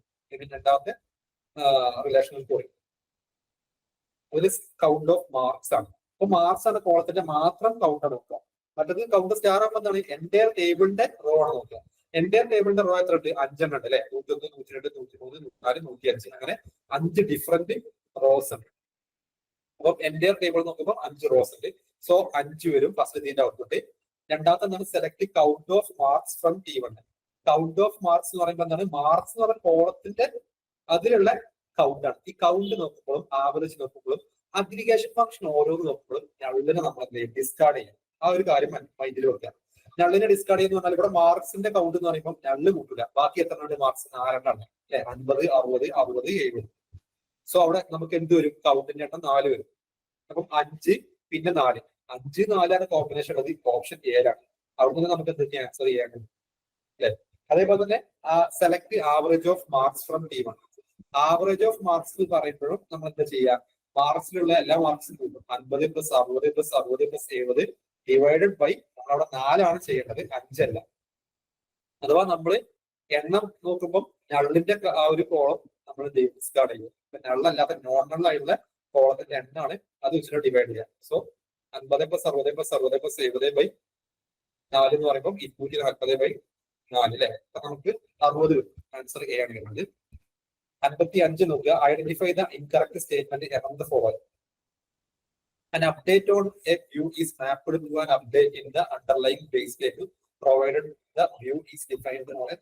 നിങ്ങൾ വായിച്ചു നോക്കിയാൽ ഇതിൽ നമുക്ക് സിംപിളി വ്യൂവിന്റെ ഒരു കൺസെപ്റ്റ് ആണ് ഫസ്റ്റത്തെ ഓപ്ഷൻ എ പറഞ്ഞിട്ടുള്ളത്. ബി ഇമ്പോർട്ടന്റ് ആയിട്ടുള്ള കാര്യമാണ്, വളരെ ഇമ്പോർട്ടന്റ് ആണ്. ജോയിൻ ഓപ്പറേഷന്റെ ഡെഫിനിഷൻ ആണ്. Partition product followed by select operation ആണ് ജോയിൻ എന്ന് പറഞ്ഞു കഴിഞ്ഞാൽ. അതേപോലെ ഡി പറഞ്ഞിട്ടുള്ളത് മെനി ടു മെനി, നമ്മുടെ റിലേഷൻഷിപ്പ് ഉണ്ടല്ലോ, അഥവാ 1 to 1, 1 to many, many to 1, many to many. DBMS നമ്മൾ പഠിക്കുന്ന മാപ്പിംഗ് ഉണ്ട്. ആ മാപ്പിംഗുമായിട്ട് ബന്ധപ്പെട്ട് അതിന് എത്ര നമ്പർ ഓഫ് ടേബിളിന്റെ എണ്ണൊക്കെ നമ്മൾ കാണുന്ന കുറെ കാര്യങ്ങളൊക്കെ പഠിക്കുന്നുണ്ട്. അതിൽ വരുന്നതാണ് മെനി ടു മെനി റിലേഷൻഷിപ്പിന് ഓൾവേസ് എന്താണ് റിലേഷൻഷിപ്പിന് നമ്മളെ ടേബിളിനല്ല, ആ റിലേഷൻഷിപ്പിന് മാത്രമായിട്ട് സെപ്പറേറ്റ് ടേബിൾ ആണ് അഥവാ റിലേഷൻ ആണെന്നാണ്. അപ്പോൾ ഡിയും കറക്റ്റ് ആണ്. പക്ഷെ സി നോക്കുക, സി നമുക്ക് തെറ്റായിട്ട് നോക്കുന്നത്. സി എന്താ വായിച്ചു നോക്കി മനസ്സിലാവും. Query language relational algebra is non procedural. തെറ്റാണ്. റിലേഷണൽ ആൾജിബ്ര പ്രൊസീജിയറിലും റിലേഷണൽ കാൽക്കുലസ് നോൺ പ്രൊസീജിയറിലും. ഓക്കെ, തിരുത്തിയിട്ട് ആണ് മനസ്സിലാക്കി വെക്കുന്നത്. ഇവിടെ തെറ്റിച്ച തന്നിട്ടുള്ളത് ഓപ്ഷൻ സി ആണ് ആൻസർ വരുന്നത്. അങ്ങനെ ഇൻകറക്റ്റ് സ്റ്റേറ്റ്മെന്റ് ആണ് ചോദിച്ചിട്ടുള്ളത്. 56 നോക്കുക. Identify the option which correct matching of the statements. A, the statement that is automatically run by the system as a result of the database modification. അതിന് നമ്മൾ എന്താ പറയുക, ട്രിഗർ എന്ന് പറയും അല്ലെ. എന്തെങ്കിലും ഒരു ഡാറ്റാബേസിൽ ചേഞ്ച് വന്നു കഴിഞ്ഞാൽ അതിന്റെ ഭാഗമായിട്ട് ഓട്ടോമാറ്റിക്കലി റൺ ചെയ്യുന്ന ഒരു സ്റ്റേറ്റ്മെന്റ് നമ്മൾ എന്താ പറയുക, ട്രിഗർ എന്ന് പറയാം. A 5 ആണെന്ന് മനസ്സിലായി. Ensure that a value appears in one relation for a given set of attributes also appears for a certain set of attribute in another relation. അതിനെ നമ്മൾ എന്താ പറയുക, ക്യാൻഡിഡേറ്റ് റഫറൻഷ്യൽ ഇന്റഗ്രിറ്റി, അതല്ലെങ്കിൽ നമ്മൾ എന്ത് പറയും, ഫോറിൻ കീ എന്നൊക്കെ പറയും അല്ലെ. ആ ഒരു കൺസെപ്റ്റ് ആണ്. സി എന്ന് പറഞ്ഞാൽ changes applied to the database by a committed transaction must persist. ഈ പെർസിസ്റ്റ് വേർഡ് മാത്രം, ആ ഒരു വേർഡ് ക്ലിക്ക് ആവുമ്പോൾ തന്നെ നമുക്ക് ഡ്യൂറബിലിറ്റിയിലേക്ക് നമുക്ക് പോകണം നമ്മുടെ മൈൻഡിൽ. കാരണം എന്താ പറയുക, നമ്മുടെ അസിഡ് പ്രോപ്പർട്ടിയില് ഡ്യൂറബിലിറ്റി എന്ന് പറയുന്ന ആ ഒരു അതിന്റെ മെയിൻ ആയിട്ടുള്ള കോമ്പണന്റ് ഭാഗം എന്താണ്, അസിഡ് പ്രോപ്പർട്ടിന്റെ പ്രോപ്പർട്ടീസ് ആണല്ലോ.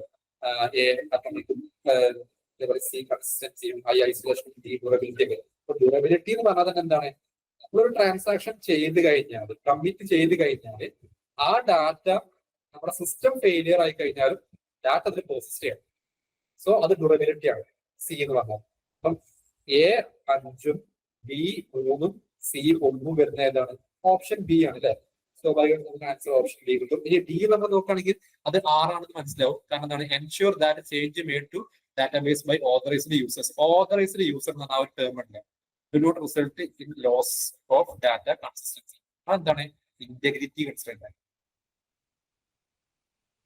57 നോക്കുക. Consider a schema R of A B C D E and the functional dependencies A implies C and B implies DE. The decomposition of R into R1 of AC, R2 of DTE. ഇപ്പൊ നോക്കിയാൽ നമുക്ക് R എന്ന് പറഞ്ഞൊരു relation ഉണ്ട്. അതിൽ A B C D E എന്ന് പറഞ്ഞ 5 attributes ഉണ്ട്. ഇനി നമ്മൾ എന്ത് ചെയ്യാണ്, അതിന് നമ്മൾ അതിലുള്ള അതിന്റെ ഡിപ്പെൻഡൻസി അഥവാ ആറിന്റെ ഡിപ്പെൻഡൻസി എന്താണ്, എ ഇംപ്ലൈസ് സിയും ബി ഇംപ്ലൈസ് ഡിഇയും. ഓക്കെ, ഇനി നമ്മൾ അതിനെ ഡീകമ്പോസ് ചെയ്യണം R1 R2 ഒക്കെ. അപ്പൊ R1 നോക്കുക എ സിയും R2 ബി ഡി ഇ ആണ്. നമ്മളോട് ചോദിക്കുന്നത് ഇവിടെ ലോസ്ലെസിനെ കുറിച്ചും ഡിപെൻഡൻസി പ്രിസർവേഷനെ കുറിച്ചുമാണ്. ലോസ്ലെസ് നമ്മൾ എങ്ങനെ ചെക്ക് ചെയ്യാം, ജസ്റ്റ് ഷോർട്ട് കട്ട് അപ്ലൈ ചെയ്താൽ മതി. നമ്മൾ R1 R2 എന്ന് പറഞ്ഞാൽ നമ്മൾ ഡീകമ്പോസ് ചെയ്യുമ്പോൾ രണ്ടിലും കോമൺ ആയിട്ട് അറ്റ്ലീസ്റ്റ് ഒരു ആട്രിബ്യൂട്ട് എങ്കിലും ഉണ്ടായിരിക്കണം. ആ ആട്രിബ്യൂട്ട് അറ്റ്ലീസ്റ്റ് ഏതെങ്കിലും ഒരു ടേബിളിൽ എന്തായിരിക്കണം, ക്യാൻഡിഡേറ്റ് ആയിരിക്കണം. രണ്ടിലും ആയാലും കുഴപ്പമില്ല, അറ്റ്ലീസ്റ്റ് ഒന്നിലെങ്കിലും ക്യാൻഡിഡേറ്റ് ആയിരിക്കണം. ഇവിടുത്തെ കേസ് നോക്കുകയാണെങ്കിൽ നമുക്ക് R1 എ സി, ആ എയും സിയും R2 ഇതാണ് അല്ലെ. R2 ബി ഡി ഇ ആണ്. ആ ബിയോ ഡിയോ ഇയോ ഒന്നും R1 ഇല്ല. അഥവാ രണ്ടിലും കോമൺ ആയിട്ട് ആട്രിബ്യൂട്ട് ഇല്ല. അതിന്റെ അർത്ഥം എന്താണ്, ഡാറ്റ ലോസ്ലെസ് ആണ്. സോറി, ഡാറ്റ ലോസി ആണ്, ലോസ്ലെസ് അല്ല. ഇനി ലോസി ആണ്, ഡാറ്റ ലോസ് ആവും. ഇനി ഡിപെൻഡൻസി പ്രിസർവിങ് എങ്ങനെ നോക്കുക, നമ്മൾ ഡിവൈഡ് ചെയ്തില്ല R1 R2 ആയിട്ട്, സോറി ഡീകമ്പോസ് ചെയ്തില്ല. ആ ഡീകമ്പോസ് ചെയ്തിന് നമുക്ക് മുകളിലുള്ള ഡിപെൻഡൻസി കിട്ടുന്നത് നോക്കാം. അപ്പം R1 എയും സിയും ഉണ്ട് അല്ലെ. ആ എയും സിയും വെച്ചിട്ട് എ ഇംപ്ലൈസ് സി എന്ന് പറഞ്ഞാൽ ആ ഒരു ഡിപെൻഡൻസി നമുക്ക് കിട്ടുമല്ലോ. അതേപോലെ തന്നെ R2 ബി ഡി ഇ എന്ന് പറഞ്ഞ 3 ആട്രിബ്യൂട്ട് ഉള്ളത്. അപ്പൊ അത് വെച്ചിട്ട് നമുക്ക് എന്ത് കിട്ടും, ബി ഇംപ്ലൈസ് ഡി ഇയും കിട്ടും. അതിന്റെ അർത്ഥം എന്താണ്, ഡിപെൻഡൻസി പ്രിസർവ് ചെയ്തു. സോ എ ആണ് ഓപ്ഷൻ. 58 നോക്കുക. Consider a relation R of A B C with functional dependencies A implies B, B implies C, C implies A. ഇതൊക്കെ നമ്മുടെ സർക്കുലർ ഷേപ്പിലുള്ള സർക്കുലർ രീതിയിലുള്ള റിലേഷൻ ആണ്. എ ബിയിലേക്ക് പോകുന്നു, ബി സിയിലേക്ക് പോകുന്നു, സി വീണ്ടും തിരിച്ച് എയിലേക്ക് തന്നെ വരും. നമുക്കൊരു സർക്കിൾ രൂപത്തിൽ, സൈക്കിൾ രൂപത്തിൽ നമുക്കത് ഫോം ചെയ്യുന്ന റിലേഷന്റെ ഡിപെൻഡൻസിയാണ്. ഇങ്ങനെയുള്ള ഡിപെൻഡൻസിയാണ് നമ്മൾ ഒരു റിലേഷനിൽ കാണുന്നത്. എല്ലാ ആട്രിബ്യൂട്ടും അതിൽ വരുന്നത് ഓരോന്നും ഇങ്ങനെ സൈക്കിൾ രൂപത്തിലാണ് അതിന്റെ ഡിപെൻഡൻസി പോകുന്നതെങ്കിൽ അതെന്തായിരിക്കും, ലോസ്ലെസ് ആയിരിക്കും, ഡിപെൻഡൻസി പ്രിസർവിംഗ് ആയിരിക്കും, അപ് ടു BCNF വരെയും നോർമലൈസേഷൻ കറക്റ്റ് ആയിരിക്കും. ഓക്കെ, അപ്പൊ ഇവിടെ ചോദിച്ചിട്ടുള്ള എന്താണ്, നമ്മൾ അതിനെ ഡീകമ്പോസ് ചെയ്യണം R1 R2 ആയിട്ട്. അപ്പൊ ഇവിടെ നോക്കിയാൽ R1 എ ബി ആണ്, R2 ബി സി ആണ്. കണ്ടില്ലേ, രണ്ടിലും കോമൺ ആയിട്ട് എന്തുണ്ട്, ബി വന്നിട്ടുണ്ട്. ഇനി നമ്മുടെ ഡിപെൻസി നോക്കുക. ബി ഇംപ്ലൈസ് സി എന്ന് പറഞ്ഞൊരു ഡിപെൻസി അല്ലേ? അത് വെച്ച് നമുക്ക് R2 എന്ത് കിട്ടും? ആ ബി ഇംപ്ലൈസ് സി കിട്ടും. അതിന്റെ അർത്ഥം എന്താണ്? R1ഉം R2 രണ്ടായിട്ട് ഡീകമ്പോസ് ചെയ്തു. R1 എ ബിയും R2 ബി സി ആണ്. രണ്ടിലും കോമൺ ആയിട്ട് ബി ഉണ്ട്. പോരാത്തതിന് R2 ബി എന്താണ്? കാൻഡിഡേറ്റ് കീ ആണ്. അങ്ങനെയാണെങ്കിൽ അതെന്താണ്? അത് കറക്റ്റ് ഡാറ്റ ലോസ്ലെസ് ആണ്. ലോസി അല്ല, ലോസ്ലെസ് ആണ്. ഓക്കെ, ഇനി ഇവിടെ നമ്മോട് ചോദിച്ചിട്ടുള്ളത് എന്താണ്? Identify the functional dependencies in the closure of F of R1 union F of R2.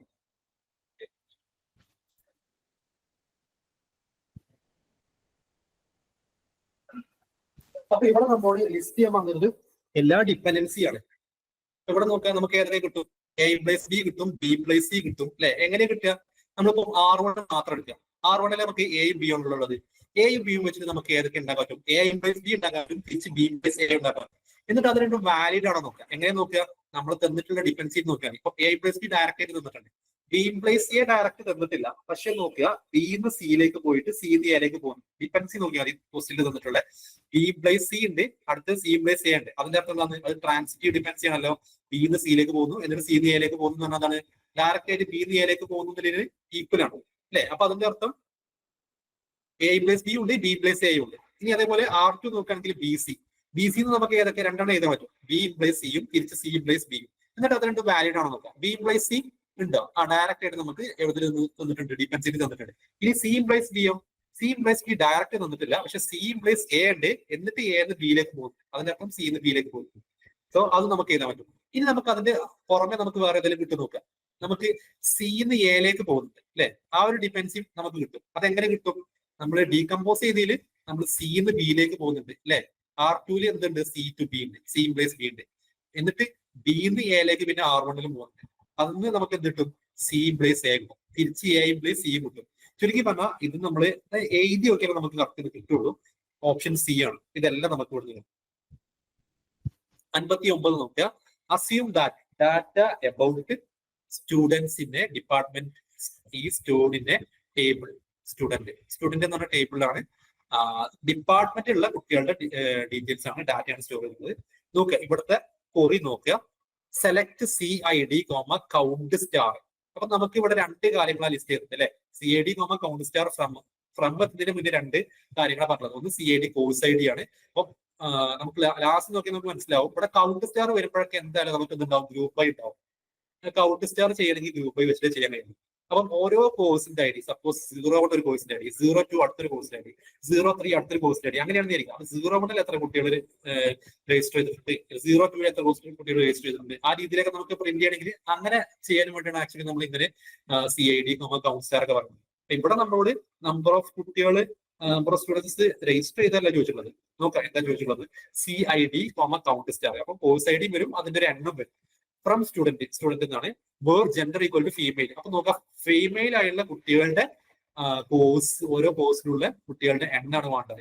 ഇനി അതിന്റെ അഡീഷണൽ ആയിട്ട് ഒരു കണ്ടീഷനും കൂടെ ഉണ്ട്. ആൻഡ് എന്താ പറയുന്നത്? GPA greater than. അവരുടെ GPA എന്തായിരിക്കണം? Select AVG of GPA, average GPA from student. നോക്കുക, ആവറേജ് GPA ഫ്രം സ്റ്റുഡന്റ് എന്ന് മാത്രമേ കൊടുത്തിട്ടുള്ളൂ. Select AVG of GPA from student മാത്രമേ കൊടുത്തിട്ടുള്ളൂ. എന്തില്ല? Where gender equal to female ബ്രാക്കറ്റിനുള്ളിൽ കൊടുത്തിട്ടില്ല. അതിന്റെ അർത്ഥം എന്താണ്? ആവറേജ് കാണുമ്പോൾ എല്ലാ സ്റ്റുഡൻസിനെയും കൺസിഡർ ചെയ്തിട്ട് മൊത്തം ആൺകുട്ടികളെ പെൺകുട്ടികളെയൊക്കെ കൺസിഡർ ചെയ്തിട്ട് അതിന്റെ ആവറേജ് GPA കണ്ടിട്ട് ആ ആവറേജിന്റെ മുകളിൽ വന്നിട്ടുള്ള ഫീമെയിൽ കുട്ടികളുടെ എണ്ണാണ് ഓരോ കോഴ്സിലും പ്രിന്റ് ചെയ്യുന്നത് അല്ലെ? Group by CID. അപ്പൊ നോക്കുക, ഇവിടെ നമുക്ക് എ നോക്കുക. എ പറഞ്ഞുള്ളത് for each course number of girls, അങ്ങനെ അതന്നെ വരിക. ഓരോ കോഴ്സും നമ്പർ ഓഫ് ഗേൾസ് വരിക. Students whose GPA is higher than average GPA of all students in the course അല്ല, all students in the department ആണ്. കാരണം കോഴ്സിലുള്ളതല്ല, കാരണം മുകളിൽ പറഞ്ഞിട്ടുണ്ട് സ്റ്റുഡന്റ് എന്ന് പറഞ്ഞ ടേബിൾ എന്തിനാണ്? ഡിപ്പാർട്ട്മെന്റിലുള്ള സ്റ്റുഡന്റിന്റെ ഡാറ്റയാണ്, അതുകൊണ്ട് എ അല്ല. ഇനി ബി നോക്കുക. For each course the number of girls student whose GPA is higher than average GPA of all girls student in the department. കണ്ടോ, ഓൾ ഗേൾസ് സ്റ്റുഡന്റ് ആണ് പറഞ്ഞത്. GPA of all girls student. All girls student അല്ല, all സ്റ്റുഡന്റിന്റെ GPA ആണ്. So ബിയും അല്ല, സിയും അല്ല. സിയിൽ നോക്കാം, higher than GPA is higher than എന്ന് കഴിഞ്ഞിട്ട് പറഞ്ഞത് ആവറേജ് GPA of സി വരുന്നത് അല്ലെ? സി ആണ് വരുന്നത്. For each course the number of girl students whose GPA is higher than average GPA of all students in the department. അതാണ് കറക്റ്റ് വരുന്നത്. ഡി നോക്കുക, average GPA of all girls മാത്രം വരും. എങ്ങനെയാണെങ്കിൽ നമ്മൾ ആ ബ്രാക്കറ്റിനുള്ളിൽ select ABG of GPA from student ഉണ്ടല്ലോ, where gender equal to female അവിടെയും കൊടുക്കുകയാണെങ്കിൽ ഗേൾസിന്റെ മാത്രം ആവറേജ് കണ്ടിട്ട് അതിന് ആവറേജിനേക്കാളും കൂടുതൽ കിട്ടിയില്ല ഗേൾസിന്റെ എണ്ണം എന്ന് പറയുന്നത് ഓക്കെ ആയിരുന്നു. പക്ഷെ ഇവിടുത്തെ കേസിൽ നമുക്ക് ഓപ്ഷൻ സി ആണ് എക്സ്പ്ലെയിൻ ചെയ്യുന്നത്.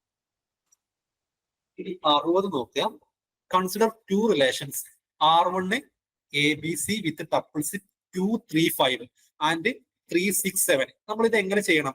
നമ്മൾ ആദ്യം ഒരു ടേബിൾ R1 എന്ന് പറഞ്ഞ ടേബിൾ വരയ്ക്കുക. അതിന് 3 കോളം എയും ബിയും സിയും. ഓക്കെ, എന്നിട്ട് അതിന്റെ താഴെ ടപ്പിളായിട്ട് എന്തൊക്കെ എഴുതുക? 2, 3, 5 അഥവാ ഫസ്റ്റ് റോ ആയിട്ട് 2, 3, 5 എഴുതുക. 2A താഴെ, ബിന്റെ താഴെ 3, സിന്റെ താഴെ 5 അല്ലെ? അതേപോലെ അടുത്തൊരു റോ ആയിട്ട് 3, 6, 7 അഥവാ രണ്ടാമത്തെ ടപ്പിൾ 3, 6, 7 ആണ്. അപ്പം R1 എന്ന് പറഞ്ഞ ടേബിളില് ABC എന്ന് പറഞ്ഞ 3 കോളം, അതിന് 2 റോ ഉണ്ടാവും, 2, 3, 5, 3, 6, 7. അതേപോലെ R2 എന്ന് പറഞ്ഞ മറ്റൊരു ടേബിൾ, അതിന് A, D എന്ന് പറഞ്ഞ എയും ഡിയുടെ 2 കോളംസ്, അതിന് 2, 8, 5, 9. നമ്മളോട് പറഞ്ഞിട്ടുള്ളതാണ് out of the tuple given below identify the tuple not belongs to R of ABCD formed by full outer join of R1 and R2. അപ്പൊ നമ്മൾ എന്ത് ചെയ്യണം? R1 full outer join R2 ചെയ്യണം. എന്നിട്ട് നമുക്ക് 3 ടപ്പിൾ ഇവിടെ കിട്ടും. ആ 3 ടപ്പിൾ അല്ലാത്ത ഒരു ടപ്പിൾ ഇവിടെ കൊടുത്തിട്ടുണ്ട്, അതിനെ ഐഡന്റിഫൈ ചെയ്യാൻ പറ്റും.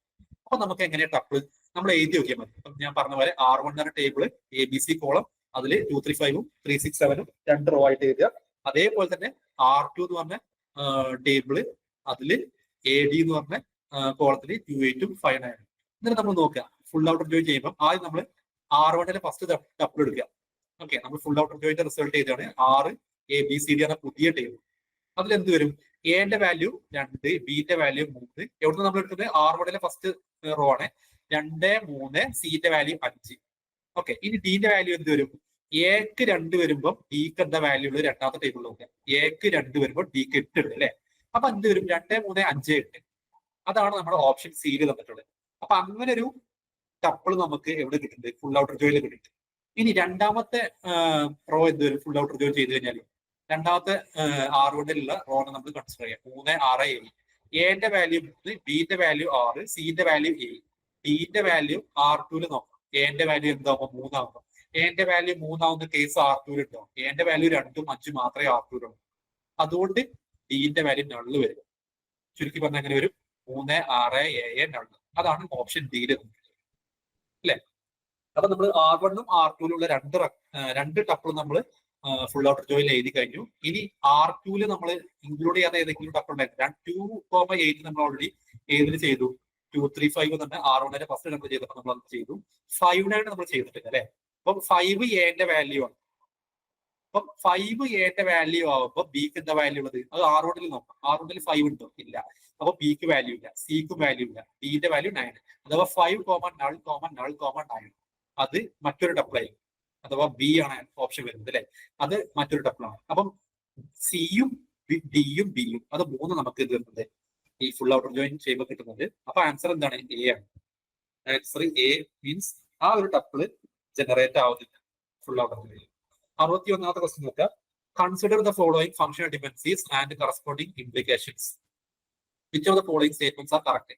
നമ്മൾ DBMS നമ്മൾ എന്ത് പഠിക്കുന്നുണ്ട്? ലോസ് പഠിക്കുന്നുണ്ട് അല്ലെ?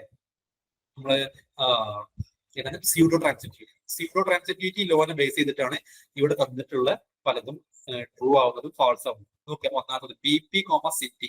BP, സിറ്റിയും കൂടെ കമ്പൈൻ ചെയ്തിട്ട് HRAയും CCAയും ഉണ്ടാവും അല്ലെ?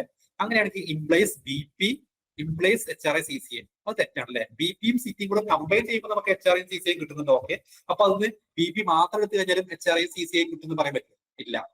ഒന്നാമത്തെ ലോ തെറ്റാണ്. എനിക്ക് ഒന്നാമത്തെ സ്റ്റേറ്റ്മെന്റ് തെറ്റാണ്. രണ്ടാമത്തെ നോക്കുക, BP implies HRA CCA. Okay, BP എന്ന് പറഞ്ഞാൽ HRA CCA ആണ്. അങ്ങനെയാണെങ്കിൽ BP ഇംപ്ലൈസ് HRA എഴുതാൻ പറ്റുമോ? യെസ്, എഴുതാൻ പറ്റും. കാരണം അത് യൂണിയൻ ചെയ്യുന്നതിന് നമ്മൾ ഡീകമ്പോസ് ചെയ്യണം അല്ലെ? ഡീകമ്പോസിഷൻ ലോ ആണ്. BP ഇംപ്ലൈസ് HRA മാത്രം നമുക്ക് സ്പ്ലിറ്റ് ചെയ്ത് എഴുതാൻ പറ്റും. BP ഇംപ്ലൈസ് HRA, അതേപോലെ BP ഇംപ്ലൈസ് CCA അല്ലെ? നമുക്ക് സ്പ്ലിറ്റ് ചെയ്ത് എഴുതാം. സോ രണ്ടാമത്തെ ശരിയാണ്. മൂന്നാമത്തെ നോക്കുക, BP, സിറ്റി HRA ആണ്, ഇംപ്ലൈസ് HRA. അതേപോലെ പൊല്യൂഷൻ ഇംപ്ലൈസ് സിറ്റി ആണ്. അങ്ങനെയാണെങ്കിൽ അത് ഇംപ്ലൈസ് ചെയ്യുന്നത് എന്താണ്? ഇതാണ് transitive pseudo transitivity. BP, pollution. നമ്മൾ ആ പൊല്യൂഷൻ എന്തിനെ റീപ്ലേസ് ചെയ്യാണ്? അതിലെ സിറ്റി അല്ലെ, ബി പി കോമ സിറ്റി എന്ന് പറഞ്ഞ ഫസ്റ്റ് ആ മൂന്നാമത്തെ തുടക്കല്ലേ, മൂന്നാമത്തെ സ്റ്റേറ്റ്മെന്റ് തുടക്കം ബി പി കോമ സിറ്റി. ആ സിറ്റിനെ റീപ്ലേസ് ചെയ്തിട്ട് അത് പോപ്പുലേഷൻ കൊടുക്കും. പോപ്പുലേഷൻ കൊടുത്തു കഴിഞ്ഞാൽ നോക്കുക, അവിടെ തന്നെ നമ്മൾ ആ സ്റ്റേറ്റ്മെന്റ് തന്നെ പറഞ്ഞിട്ട് പോപ്പുലേഷൻ സിറ്റി കിട്ടും. അങ്ങനെയാകുമ്പോൾ നമുക്ക് അവിടെ അങ്ങനെ കൊടുക്കുന്നതിന് കുഴപ്പമില്ല, റിപ്ലേസ് HR കറക്റ്റ് ആണ്. അതേപോലെ തന്നെയാണ് നോക്കിയാൽ മനസ്സിലാവും, സ്യൂഡോ ട്രാൻസിറ്റിവിറ്റി ആണ്. അപ്പൊ ഇവിടുത്തെ കേസിൽ 2, 3, 4 കറക്റ്റാണ്. Answer D. 62 നോക്കുക. Let T1, T2, T3 and T4 are transactions. ഇവിടെ 4 ട്രാൻസാക്ഷൻ തന്നിട്ടുണ്ട്.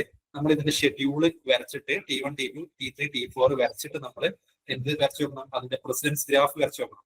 അപ്പൊ നമ്മൾ വരച്ചു വെക്കുമ്പോൾ നമുക്ക് ഇവിടെ മനസ്സിലാവും ഇവിടെ സൈക്കിൾ ഫോം ചെയ്യുന്നില്ല. അതുകൊണ്ട് തന്നെ ഇത് കോൺഫ്ലിക്റ്റ് സീരിയലൈസബിൾ ആണ്. മാത്രമല്ല അതിന്റെ order T2, T1, T4, T3 നമുക്ക് ചെയ്യാൻ സമയമില്ലാത്തതുകൊണ്ടാണ് ഓപ്ഷൻ സി ആണ് ആൻസർ വരുന്നത്. ചെയ്തു നോക്കിയാൽ നമുക്ക് മനസ്സിലാവും. Then 63, how Ajax web applications exchange data from a web server. നോക്കുക, അജാക്സ് എന്ന് പറയുമ്പോൾ എന്താണ്? അസിംഗ്ലസ് ജാവാസ്ക്രിപ്റ്റ് ആൻഡ് XML ആണ് അല്ലെ. അപ്പം അസിംഗ്ലസ് എന്ന കീവേഡ് ആലോചിച്ച് വെക്കുക. അത് വെച്ചിട്ട് തന്നെ സി ഓപ്ഷൻ ഒരിക്കലും കറക്റ്റ് ആകാൻ മനസ്സിലാവും. കാരണം വിത്ത് സിംഗ്രണസ് റിക്വസ്റ്റ് ആണ്. സിംഗ്രണസ് അല്ല, റിക്വസ്റ്റ് അസിംഗ്രണസ് ആണ്. അതേപോലെ ഓപ്ഷൻ എ നോക്കുക, before loading the web page load ചെയ്യുന്നതിന് മുന്നാണ് ഡാറ്റ ട്രാൻസ്ഫർ ചെയ്യുന്നത്, എക്സ്ചേഞ്ച് ചെയ്യുന്നത് പറഞ്ഞത്. അതും തെറ്റാണ് അല്ലെ. അതേപോലെ തന്നെ with full page refresh, full page ഒരിക്കലും റീഫ്രഷ് ആവില്ല അല്ലെ. നമ്മള് ഒരു പേജിന്റെ പോർഷൻ മാത്രമാണ് അജാക്സിൽ റീഫ്രഷ് ആവുന്നത്. സോ ഡി ആണ്. കോൾ ബാക്ക് എന്ന ഫംഗ്ഷൻ വെച്ചിട്ട് നമ്മൾ എന്ത് ചെയ്യുന്നത്? അതിനെ അപ്ഡേറ്റ് ചെയ്യുന്നത്. സോ ഡി കറക്റ്റ് ആയിട്ട് മാച്ച് ആണ്. ഓപ്ഷൻ ഡി ആണ് ആൻസർ. 64 നോക്കുക, following is not true for SignalR. സിഗ്നൽ ആറിന് നോട്ട് ട്രൂ ആയിട്ടുള്ളത് നിങ്ങൾ വായിച്ചു നോക്കിയാൽ മതി. SignalR use request response model എന്ന് പറഞ്ഞാൽ തെറ്റാണ്. റിക്വസ്റ്റ് റെസ്പോൺസ് മോഡൽ അല്ല ആക്ച്വലി സിഗ്നൽ ആറിന്റെ പ്രോപ്പർട്ടി വരുന്നത്. ഓക്കെ, സി ആണ് ആൻസർ വരുന്നത്. 65 നോക്കുക, which of the following is true about XML. XMLന്റെ കമന്റ് നമ്മൾ എങ്ങനെ ചെയ്യാം? XMLന്റെ കമന്റ് വരുന്നത് ഈ ഓപ്പണിംഗ് ടാഗ് അഥവാ ലെസ് ദാൻ സിമ്പൽ അല്ലെ, ദെൻ എക്സ്ക്ലമേഷൻ മാർക്ക്, ദെൻ എന്ത് വരും? 2 ഹൈഫൺ. എന്നിട്ട് നമ്മളെ കമന്റ് എന്താണോ എഴുതുക, വീണ്ടും 2 ഹൈഫണ്, ദെൻ ക്ലോസിംഗ് ടാഗ് അഥവാ ഗ്രേറ്റർ ദാൻ സിമ്പൽ. അങ്ങനെയാണ് വരുന്നത്. അപ്പം ഇവിടെ നിന്നിട്ടുള്ളത് എ നോക്കുക, വെറും ആരോ ആണ്. അപ്പൊ അത് തെറ്റാണ്. ഇനി ബി നോക്കുക, കറക്റ്റ് ആയിട്ടുള്ള സ്റ്റേറ്റ്മെന്റ് ആണ്. ഈ ഒരു സ്റ്റേറ്റ്മെന്റ് പല ക്വസ്റ്റ്യനിൽ പല രീതിയിൽ വന്നിട്ടുണ്ട്. അപ്പം XML ആയിട്ട് ബന്ധപ്പെട്ട് കേസ് സെൻസിറ്റീവ് എന്ന് പറഞ്ഞ ഒരു സാധനം മൈൻഡിൽ നിന്ന് പോവാത്ത രീതിയിൽ പഠിച്ചു വെക്കുക. XMLിലുള്ള എലമെന്റ്സും ആട്രിബ്യൂട്ടും അതിന്റെ നെയിമുകളോ എല്ലാം എന്തായിരിക്കും? കേസ് സെൻസിറ്റീവ് ആയിരിക്കും. കാരണം XML യൂസർ ഡിഫൈൻഡ് ആയിട്ടുള്ള ടാഗുകളാണ് ഇതിൽ യൂസ് ചെയ്യുന്നത്, പ്രീ ഡിഫൈൻഡ് അല്ല. ഓക്കെ, അതുകൊണ്ട് കേസ് സെൻസിറ്റീവ് ആണ്. ഓപ്ഷൻ ബി ആണ് ആൻസർ വരുന്നത്. Which of the following method is used to refresh web page in JavaScript? Location dot reload ആണ് യൂസ് ചെയ്യുന്നത്. ഓക്കെ, ജാവാസ്ക്രിപ്റ്റിൽ റിഫ്രഷിന് വേണ്ടി യൂസ് ചെയ്യുന്നത് ലൊക്കേഷൻ ഡോട്ട് റീലോഡ് ആണ്. ഓപ്ഷൻ എ ആണ്. 67 നോക്കുക, which is the first event triggered when user request. ഇതും നോക്കുക, നമ്മുടെ ഈ ആപ്ലെറ്റ് ഒക്കെ പഠിക്കുന്ന പോലെ തന്നെ കാണാതെ പഠിച്ചു. കാരണം ഈ ക്വസ്റ്റൻ ഒക്കെ റിപ്പീറ്റ് ചെയ്യുന്ന ക്വസ്റ്റൻ ആണ്, മുന്നേ കണ്ടിട്ടുള്ള ക്വസ്റ്റൻ ആണ്. പ്രീ ഇനിറ്റ് ആണ് ASP നോട്ടിൽ ഫസ്റ്റ്. ഇപ്പൊ നമ്മള് ആപ്ലെറ്റിൽ പറയില്ല ഇനിറ്റ് സ്റ്റാർട്ടിങ്ങിൽ ഫസ്റ്റത്തെ ട്രിഗർ ചെയ്യുന്നത്, അതേപോലെ തന്നെ ASP നോട്ടിൽ പ്രീ ഇനിറ്റ് ആണ്. അത് പഠിച്ചു വെക്കുക. 68 നോക്കുക, in XML DTD stands for എന്നാണ് ഡോക്യുമെന്റ് ടൈപ്പ് ഡെഫിനിഷൻ ആണ്. സി ആണ് ആൻസർ. 69 നോക്കുക, അതൊക്കെ സിമ്പിൾ ആയ ക്വസ്റ്റൻ ആയതുകൊണ്ടാണ് പെട്ടെന്ന് പറഞ്ഞു വന്നത്. Which of the following is not an open source web server. ഇവിടെ നോക്കുക, IIS നമുക്കറിയാം മൈക്രോസോഫ്റ്റിന്റെ വെബ് സെർവർ ആണ്. അതുകൊണ്ട് ഓപ്ഷൻ സി ആണ് ആൻസർ. നമുക്ക് ഡയറക്റ്റ് കിട്ടും. മാത്രമല്ല ബാക്കി ഓരോന്നിനെ കുറിച്ച് നോക്കുകയാണെങ്കിൽ ഇതൊക്കെ ഇമ്പോർട്ടന്റ് ആയിട്ടുള്ള വെബ് സെർവേഴ്സ് ആണ്. കാരണം വെബ് സെർവേഴ്സുമായി ബന്ധപ്പെട്ട് വേറെ ക്വസ്റ്റിന് വേറെ രീതിയിൽ ചോദിച്ചിട്ടുണ്ട്. അപ്പാഷെ, Nginx, ലൈറ്റ് HTTPD ഇതൊക്കെ ഓപ്പൺ സോഴ്സിൽ വരുന്ന വെബ് സെർവേഴ്സ് ആണ്. സോ സി ആണ് ആൻസർ വരുന്നത്. 70 നോക്കുക, which type of language is used to create dynamic web page. Dynamic web page create ചെയ്യാൻ വേണ്ടി നമ്മൾ യൂസ് ചെയ്തത് സ്ക്രിപ്റ്റിംഗ് ലാംഗ്വേജാണ്. PHPയും ASPയും പൈത്തൺ ഇങ്ങനെയുള്ള സ്ക്രിപ്റ്റിംഗ് ലാംഗ്വേജുകളൊക്കെ നമ്മൾ ഡൈനാമിക് വെബ് പേജിൽ ക്രിയേറ്റ് ചെയ്യാൻ വേണ്ടി യൂസ് ചെയ്തു. പിന്നെ ബാക്കി ഓപ്ഷൻ ഒക്കെ നോക്കുക, ഒന്നും മാച്ച് ആവുന്നില്ല. പ്രോഗ്രാമിംഗ് ലാംഗ്വേജ് എന്ന് പറയുമ്പോൾ എല്ലാ പ്രോഗ്രാമിംഗ് ലാംഗ്വേജ് ഉണ്ട്. സ്റ്റൈൽ ഷീറ്റ് വീണ്ടും നമുക്ക് അറിയാം, അത് ഡൈനാമിക് വെബ് പേജിനല്ല, അത് സ്റ്റൈലിന് വേണ്ടിയാണ്, എഫക്ട് കൊടുക്കാനാണ്. ഒരു TCL ലാംഗ്വേജും അല്ല. സോ ഡി ആണ് ആൻസർ വരുന്നത്. 71 നോക്കുക, which of the following is not a valid web server control in ASP.NET. Hyper link ഉണ്ടാക്കാൻ വേണ്ടി, ലിങ്ക് ക്രിയേറ്റ് ചെയ്യാൻ വേണ്ടിയിട്ടാണ്. കലണ്ടർ ഉണ്ട്, നമുക്ക് ഡേറ്റ് പിക്ക് ചെയ്യാൻ വേണ്ടിയിട്ടൊക്കെ. ടൈം ഔട്ട് ആണ് ഇല്ലാത്തത്. ആഡ് റൊട്ടേറ്റർ എന്താണ്? നമ്മുടെ ആഡുകൾ ഉണ്ടല്ലോ, നമുക്ക് നമ്മുടെ വെബ് പേജിൽ ആഡുകൾ ഉണ്ട്, അത് പിന്നെ റൊട്ടേറ്റ് ചെയ്യുന്ന കണ്ടിട്ടില്ലേ, ആ ഒരു ട്രാൻസിഷൻ അതൊക്കെ ചെയ്യാൻ നമുക്കുള്ള ഒരു കൺട്രോൾ ആണ്. ASP.NET ഒരു വെബ് സെർവർ കൺട്രോൾ ആണ് റൊട്ടേറ്റർ. സോ ടൈം ഔട്ട് ആണ് ആൻസർ വരുന്നത്. 72 നോക്കുക. VB എന്ന് ചോദിച്ചിട്ടുള്ള ഒരു ക്വസ്റ്റ്യൻ ആണ്. Which are the following window display list of project contain ചെയ്യുന്ന കറണ്ട് സൊല്യൂഷൻ. അഥവാ കറണ്ട് സൊല്യൂഷനുള്ള പ്രൊജക്ടുകളുടെ ലിസ്റ്റ് വരെ എവിടെയാണ്? സൊല്യൂഷൻ എക്സ്പ്ലോറർ എന്ന വിൻഡോയിലാണ്. ഒരു ചെറിയൊരു ബോക്സ് പോലെ നമുക്ക് കാണാൻ പറ്റും. അതിലുണ്ടാവും നമ്മളെ കറണ്ട് പ്രൊജക്ടുകളെല്ലാം ഡിസ്പ്ലേ. ഓക്കെ. 73 നോക്കുക. What is the correct syntax to make each word sentence to start with capital letter in CSS? അപ്പൊ നോക്കുക, CSS ഓരോ ഒരു സെന്റൻസിൽ ഓരോ വേർഡും ക്യാപിറ്റൽ ലെറ്റർ സ്റ്റാർട്ട് ചെയ്യുന്ന വേണ്ടി ടെക്സ്റ്റ് ട്രാൻസ്ഫോം ആണ് ആക്ച്വലി ഈ ക്യാപിറ്റൽ അതേപോലെ സ്മോൾ ലെറ്ററുമായിട്ട് ബന്ധപ്പെട്ടൊക്കെ നമ്മൾ CS ചെയ്യുന്നത്. അഥവാ ടെക്സ്റ്റ് ട്രാൻസ്ഫോം അപ്പർ എന്ന് പറയുമ്പോൾ അപ്പർ കേസിലേക്ക് ആവും എല്ലാം. ടെക്സ്റ്റ് ട്രാൻസ്ഫോം ലോവർ എന്ന് പറയുമ്പോൾ എല്ലാം ലോവർ കേസിലേക്ക് ആവും. ക്യാപിറ്റലൈസ് എന്ന് പറയുമ്പോൾ എന്താവും? എല്ലാ വേർഡിന്റെയും ഫസ്റ്റത്തെ ലെറ്റർ ക്യാപിറ്റൽ ആവും. സോ ഇവിടെ B ആണ് ആൻസർ വരുന്നത്. 74 നോക്കുക. ഏത് ടാഗ് ആണ് ബുള്ളറ്റ് ക്രിയേറ്റ് ചെയ്യാൻ വേണ്ടി യൂസ് ചെയ്യുന്നത് വെച്ചാൽ UL ആണ്. ഓർഡേർഡ് ലിസ്റ്റ് ആണ്. ഓർഡേർഡ് ലിസ്റ്റ് എന്താ വരുന്നത്? നമ്പറും അഥവാ ഓർഡറിലാണ്. ബുള്ളറ്റ് ഓർഡറിലല്ല. സോ A ആണ് വരുന്നത്. 75 നോക്കുക. In Kerberos which type of cryptographic key is shared between the client and the authentication server? നമ്മൾ കെർബറോസ് എന്ന് പറഞ്ഞ കോൺസെപ്റ്റ് ഉണ്ട്. ഏതിലാണ്? നമ്മളെ ഇൻഫർമേഷൻ സെക്യൂരിറ്റിയുമായിട്ട് ബന്ധപ്പെട്ട് വരുന്നതാണ്. നമ്മൾ ക്രിപ്റ്റോഗ്രഫിയിലൊക്കെ വരുന്നതാണ്. അപ്പം അവിടെ നമ്മൾ നെറ്റ്വർക്കിലും വരുന്നുണ്ട്. നെറ്റ്വർക്കിൽ നമ്മൾ ക്രിപ്റ്റോഗ്രഫി ആ ഒരു ഏരിയക്ക് പറയുമ്പോഴാണ് അതിന് കൂടുതലായിട്ട് പറയുന്നത്. അഥവാ ഇൻഫർമേഷൻ സെക്യൂരിറ്റി. അപ്പം അവിടെ നമ്മൾ പഠിക്കുന്ന ഒരു കാര്യമുണ്ട്. KDC എന്ന് പറഞ്ഞാൽ കീ ഡിസ്ട്രിബ്യൂഷൻ സെന്റർ. ആ ഒരു കീവേഡൊക്കെ നമ്മൾ അത് വായിച്ച ആളുകൾക്ക് മൈൻഡിൽ അത് ക്ലിക്കായി നിൽക്കും. അതൊരു സെഷൻ പ്രൊവൈഡ് ചെയ്യുന്ന ഒരു കീ ആണ്. ഒരു സെഷൻ കീ ആയിട്ട് യൂസ് ചെയ്യുന്നതാണ് നമ്മളെ ക്ലയന്റിന്റെയും അതേപോലെ തന്നെ ഒതന്റിക്കേഷൻ സെർവറിന്റെ ഇടയിൽ. സോ ഇവിടെ C ആണ് ആൻസർ വരുന്നത്. കറക്റ്റ് ആയിട്ട് ആ ഡെഫിനിഷൻ തന്നെ അങ്ങനെ കൊടുത്തിട്ടുണ്ട്. 76 നോക്കുക. What is the purpose of bind function in socket programming? Socket പ്രോഗ്രാമിംഗിൽ നമുക്ക് ഡിഫറെന്റ് മെത്തേഡുകൾ ഉണ്ട് അല്ലെ? സോക്കറ്റിൽ നമുക്ക് എന്തൊക്കെയുണ്ട്? ബൈൻഡ് ഉണ്ട്, ലിസൺ ഉണ്ട്, അതേപോലെ ക്രിയേറ്റ്, പിന്നെ ക്ലോസ്, സെൻഡ്, ഇങ്ങനെയൊക്കെ ഉണ്ട് അല്ലെ? സെൻഡ് ചെയ്യാനാണ്. അതേപോലെ തന്നെ ക്ലോസ് സോക്കറ്റ് കണക്ഷൻ ക്ലോസ് ചെയ്യാനാണ്. അതേപോലെ തന്നെ ലിസൺ എന്ന് പറയുമ്പോൾ ഇൻകമിംഗ് കണക്ഷൻ ലിസൺ ചെയ്യാനാണെന്നൊക്കെ നമ്മൾ പഠിച്ചിട്ടുണ്ട്. ഇവിടെ ബൈൻഡ് എന്താണെന്ന് ചോദിച്ചു കഴിഞ്ഞാൽ to associate socket with local address and പോർട്ടാണ്. ഓപ്ഷൻ B ആണ് ആൻസർ വരുന്നത്. 77 നോക്കുക. What is the primary purpose of UDP? UDPന്റെ പ്രൈമറി പർപ്പസ് എന്താണെന്ന് ചോദിച്ചിട്ടുള്ളത്? ഡി കണക്ഷൻ ഓറിയന്റഡ് തെറ്റാണ്. അത് TCP-ന്റെ ആണ്. റിലയബിൾ എന്ന് പറഞ്ഞിട്ടുണ്ട് C. നെറ്റ്വർക്ക് കാരണം അത് എന്താണ്? നെറ്റ്വർക്ക് റൂട്ടിംഗും അഡ്രസ്സിംഗ് ഒക്കെ നെറ്റ്വർക്ക് ലെയറിലാണ്. ഇവിടെ ട്രാൻസ്പോർട്ട് ട്രാൻസ്പോർട്ട് ലെയറിലാണ് UDP വരുന്നത്. അത് ഫാസ്റ്റ് ആയിട്ടുള്ള കണക്ഷൻ ലെസ് ആയിട്ടുള്ള റിലയബിൾ അല്ലാത്ത എന്താണ് ഡാറ്റ ട്രാൻസ്ഫർ മെത്തേഡാണ്. സോ B ആണ് ആൻസർ വരുന്നത്. 78 നോക്കുക. IDEA ഇതെന്താണ്? ഒരു എൻക്രിപ്ഷൻ അൽഗോരിതം ആണ്. നമ്മൾ DES, ട്രിപ്പിൾ DES, AES, ബ്ലൗഫിഷ് എന്നൊക്കെ പറഞ്ഞിട്ട് നമ്മൾ പല ഡിഫറെന്റ് അൽഗോരിതംസ് ഉണ്ടല്ലേ, ഇൻക്ലൂഡിങ് RSA ഒക്കെ. അപ്പം ഇതിൽ നമുക്ക് പഠിക്കാനുള്ള കുറെ അൽഗോരിതംസ് ഉണ്ട്. അപ്പൊ അതിന്റെയൊക്കെ ഞാൻ ഒരു സജഷൻ ആണ്. ഓരോ അൽഗോരിതത്തിന്റെയും അൽഗോരിതം നിങ്ങൾ ഡീപ്പായി പഠിക്കണ്ട. അൽഗോരിതത്തിന്റെയും PSC ലെവലിൽ ചോദിക്കുള്ളൂ. ഈ IDA, അതേപോലെ തന്നെ DES, triple DES, AES, Blowfish, RSA ഇങ്ങനെയുള്ള ഇതിന്റെയൊക്കെ key size, block size, number of stages, number of rounds ഇത് പഠിച്ചു വെക്കുന്ന നല്ലതായിരിക്കും. കാണാതെ പഠിച്ചു വെക്കുക. റിലേറ്റ് ചെയ്തിട്ട് ഒരു ടേബിൾ ഉണ്ടാക്കി പഠിച്ചു വെച്ചാൽ ഞാനൊക്കെ അങ്ങനെ യൂസ് ചെയ്തിട്ട് അങ്ങനെ ചെയ്തിട്ടാണ്. ഇവിടെ നമുക്ക് 128 ബിറ്റാണ് IDA-ന്റെ കീ സൈസ് എന്ന് പറയുന്നത്. Answer 79. At which layer of policy model does IP addressing operate?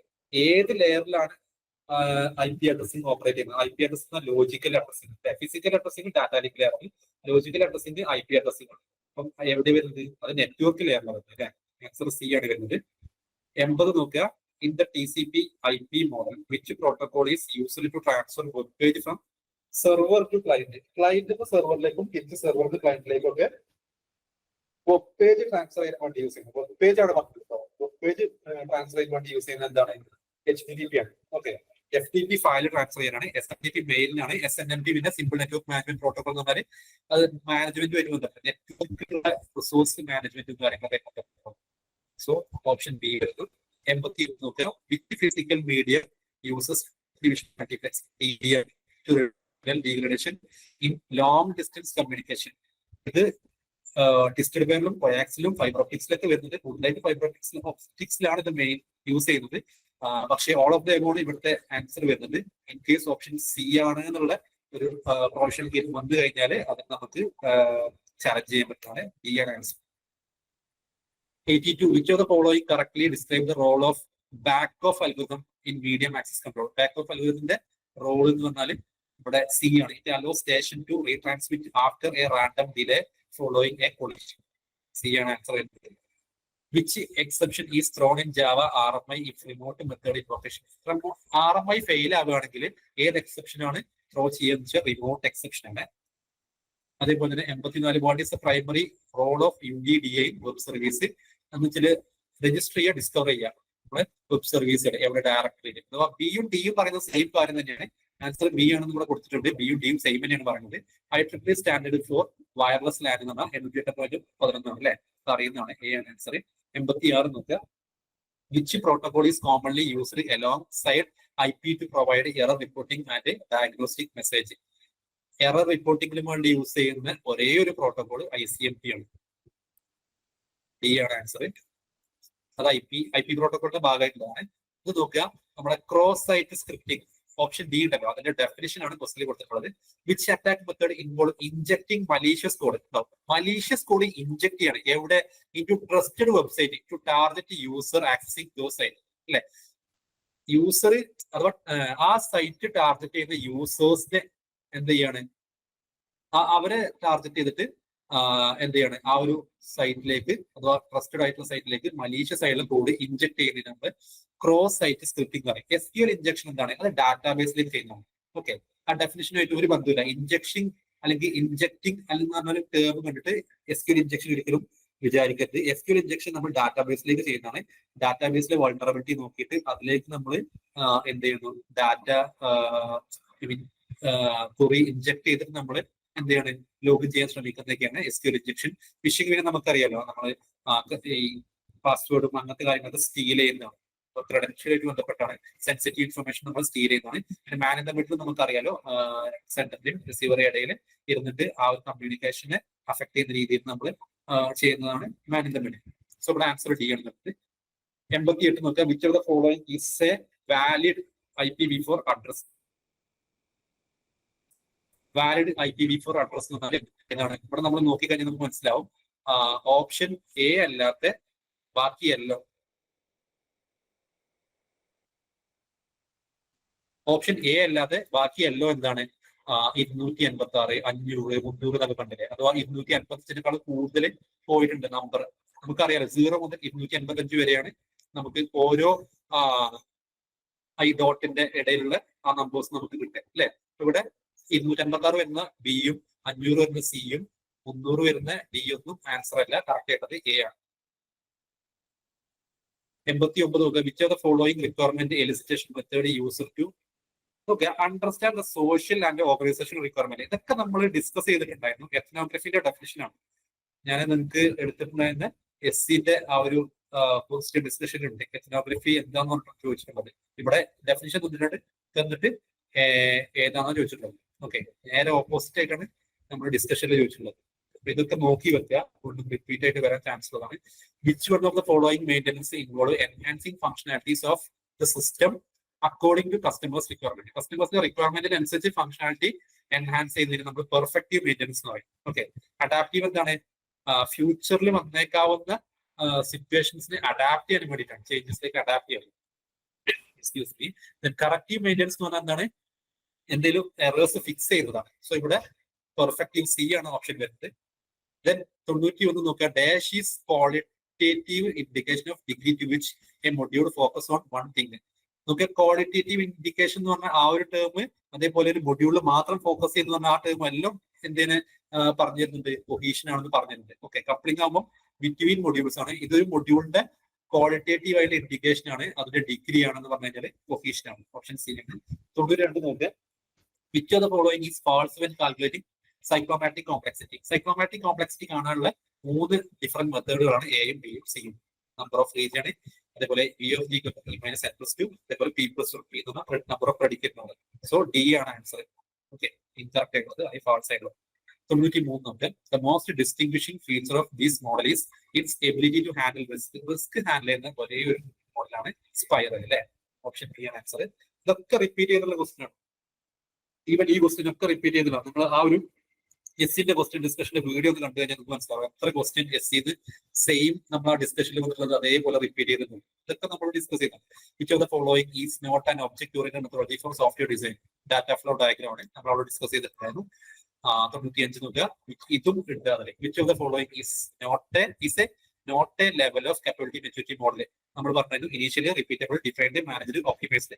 വെരിഫൈബിൾ എന്നൊരു സ്റ്റേജ് അതിലില്ല, സോ ലെവലില്ല. അതാണ് ആൻസർ ആയിട്ട് വരുന്നത്. 96 നോക്കുക. പിന്നെ പുതിയതായിട്ട് കണ്ടൊരു സാധനം ഇത് പറയുന്നത് വെച്ചാല് നമ്മുടെ എയർ ബാഗ് ഉണ്ടല്ലോ നമ്മുടെ കാറിലൊക്കെ ഉണ്ടാകും, അതിന്റെ ഒരു പ്രവർത്തനമായിട്ട് ബന്ധപ്പെട്ടാണ് റിയൽ ടൈം സിസ്റ്റത്തിലാണ് ആക്ച്വലി ഇത് ചെയ്തിട്ടുള്ളത്. അത് എന്ന് പറഞ്ഞാൽ ഇന്ററപ്റ്റ് ഡ്രിവൺ മോഡലാണ്. ആൻസർ എ ആണ് വരുന്നത്. 97 നോക്കുക. ഫോളോയിങ് ഇത് നമ്മൾ ഡിസ്കഷൻ ഉണ്ടായിരുന്നു. Following international standard organisation standard is applicable four software product development. ISO 9001 ആണ്. 98 നോക്കുക. Dash testing verifies the internal data structure and algorithm. നമ്മുടെ ഇന്റേണൽ ഡാറ്റ സ്ട്രക്ചറും അൽഗോരിതം അഥവാ കോഡിനെയാണ് നമ്മൾ എന്ത് ചെയ്യുന്നത്, വെരിഫൈ ചെയ്ത് ടെസ്റ്റ് ചെയ്ത് വൈറ്റ് ബോക്സ് ടെസ്റ്റിംഗ് ആണ്. അതേപോലെ തന്നെ 99 നോക്കുക. Which of the following is A system testing done among the small group of customers. Beta testing ആണ്, സ്മോൾ ഗ്രൂപ്പ് ഓഫ് കസ്റ്റമേഴ്സ് ചെയ്യുന്ന ടെസ്റ്റിംഗ്. അതൊക്കെ നമ്മൾ ഡിസ്കസ് ചെയ്തുള്ള ക്വസ്റ്റൻസിൽ വന്നാണ്. 100ാമത്തെ ക്വസ്റ്റൻ നോക്കുക. ഇത് പ്രത്യേകം ശ്രദ്ധിക്കണേ. ഇവിടെ പറഞ്ഞുള്ളത് സോഫ്റ്റ്വെയറിന്റെ size can be used to easily estimate. Size നമുക്ക് എസ്റ്റിമേറ്റ് ചെയ്യാൻ കഴിയും. എവിടുന്നാണ്? Size of software product directly from problem specification. Code എന്നല്ല, കോഡ് എന്ന് പറഞ്ഞാൽ ലൈൻ ഓഫ് കോഡ് ആണ്. ഫംഗ്ഷൻ പോയിന്റ് ആണ് ഇവിടുത്തെ ആൻസർ. എന്തുകൊണ്ടെന്ന് വെച്ചിട്ടുണ്ടെങ്കിൽ പ്രോബ്ലം സ്പെസിഫിക്കേഷൻ നമുക്ക് ഒരു സൈസ്, സോഫ്റ്റ്വെയറിന്റെ സൈസ് മെഷർ ചെയ്യാൻ പറ്റുമെങ്കിൽ അത് ഫംഗ്ഷൻ പോയിന്റ് ആണ്. കാരണം എത്ര ഫംഗ്ഷൻ ഉണ്ടെന്ന് കൗണ്ട് ചെയ്യാൻ പറ്റും. കോഡ് നമുക്ക് അവിടെ കൗണ്ട് ചെയ്യാൻ പറ്റില്ല. ഓരോ ഡിഫറെന്റ് ടാസ്കിന് എത്ര ഫംഗ്ഷൻ കൗണ്ട് ചെയ്തിട്ട് നമുക്ക് എന്ത് പറ്റും, സോഫ്റ്റ്വെയറിന്റെ സൈസ് പറയാൻ പറ്റും. അത് ഫംഗ്ഷൻ പോയിന്റിന്റെ ടെർമിലാണ് പറയാൻ പറ്റില്ല. സോ ഇവിടെ ആൻസർ സി ആണ് വരുന്നത്. സോ പ്രോഗ്രാമർ എക്സാമിലേക്കുള്ള ഈ ഒരു എക്സാമിലെ എല്ലാ PYQക്കും അതുപോലെ തന്നെ മുന്നേ നമ്മൾ ഡിസ്കസ് ചെയ്തിട്ടുണ്ടായിരുന്നതും അല്ലാത്തതുമായിട്ടുള്ള 2015 ശേഷം നടന്നിട്ടുള്ള എല്ലാ PSC എക്സാമിലെയും PYQക്ക് നന്നായിട്ട് നമ്മൾ സോൾവ് ചെയ്ത് പഠിച്ചു കഴിഞ്ഞാൽ തന്നെ അടുത്തൊരു എക്സാമ്പിളും നല്ല മാർക്ക് സ്കോർ ചെയ്യാൻ പറ്റും. അപ്പോൾ നിങ്ങളുടെ മാർക്ക് ഒക്കെ നോക്കുക. ഏകദേശം നമ്മുടെ ഒരു പ്രൊഫഷണൽ ആൻസർ കീ ഈ ഒരു രീതിയിലായിരിക്കും വരുന്നത്. ചെറിയ മാറ്റങ്ങളൊക്കെ ഉണ്ടാവാം പക്ഷേ. Okay, so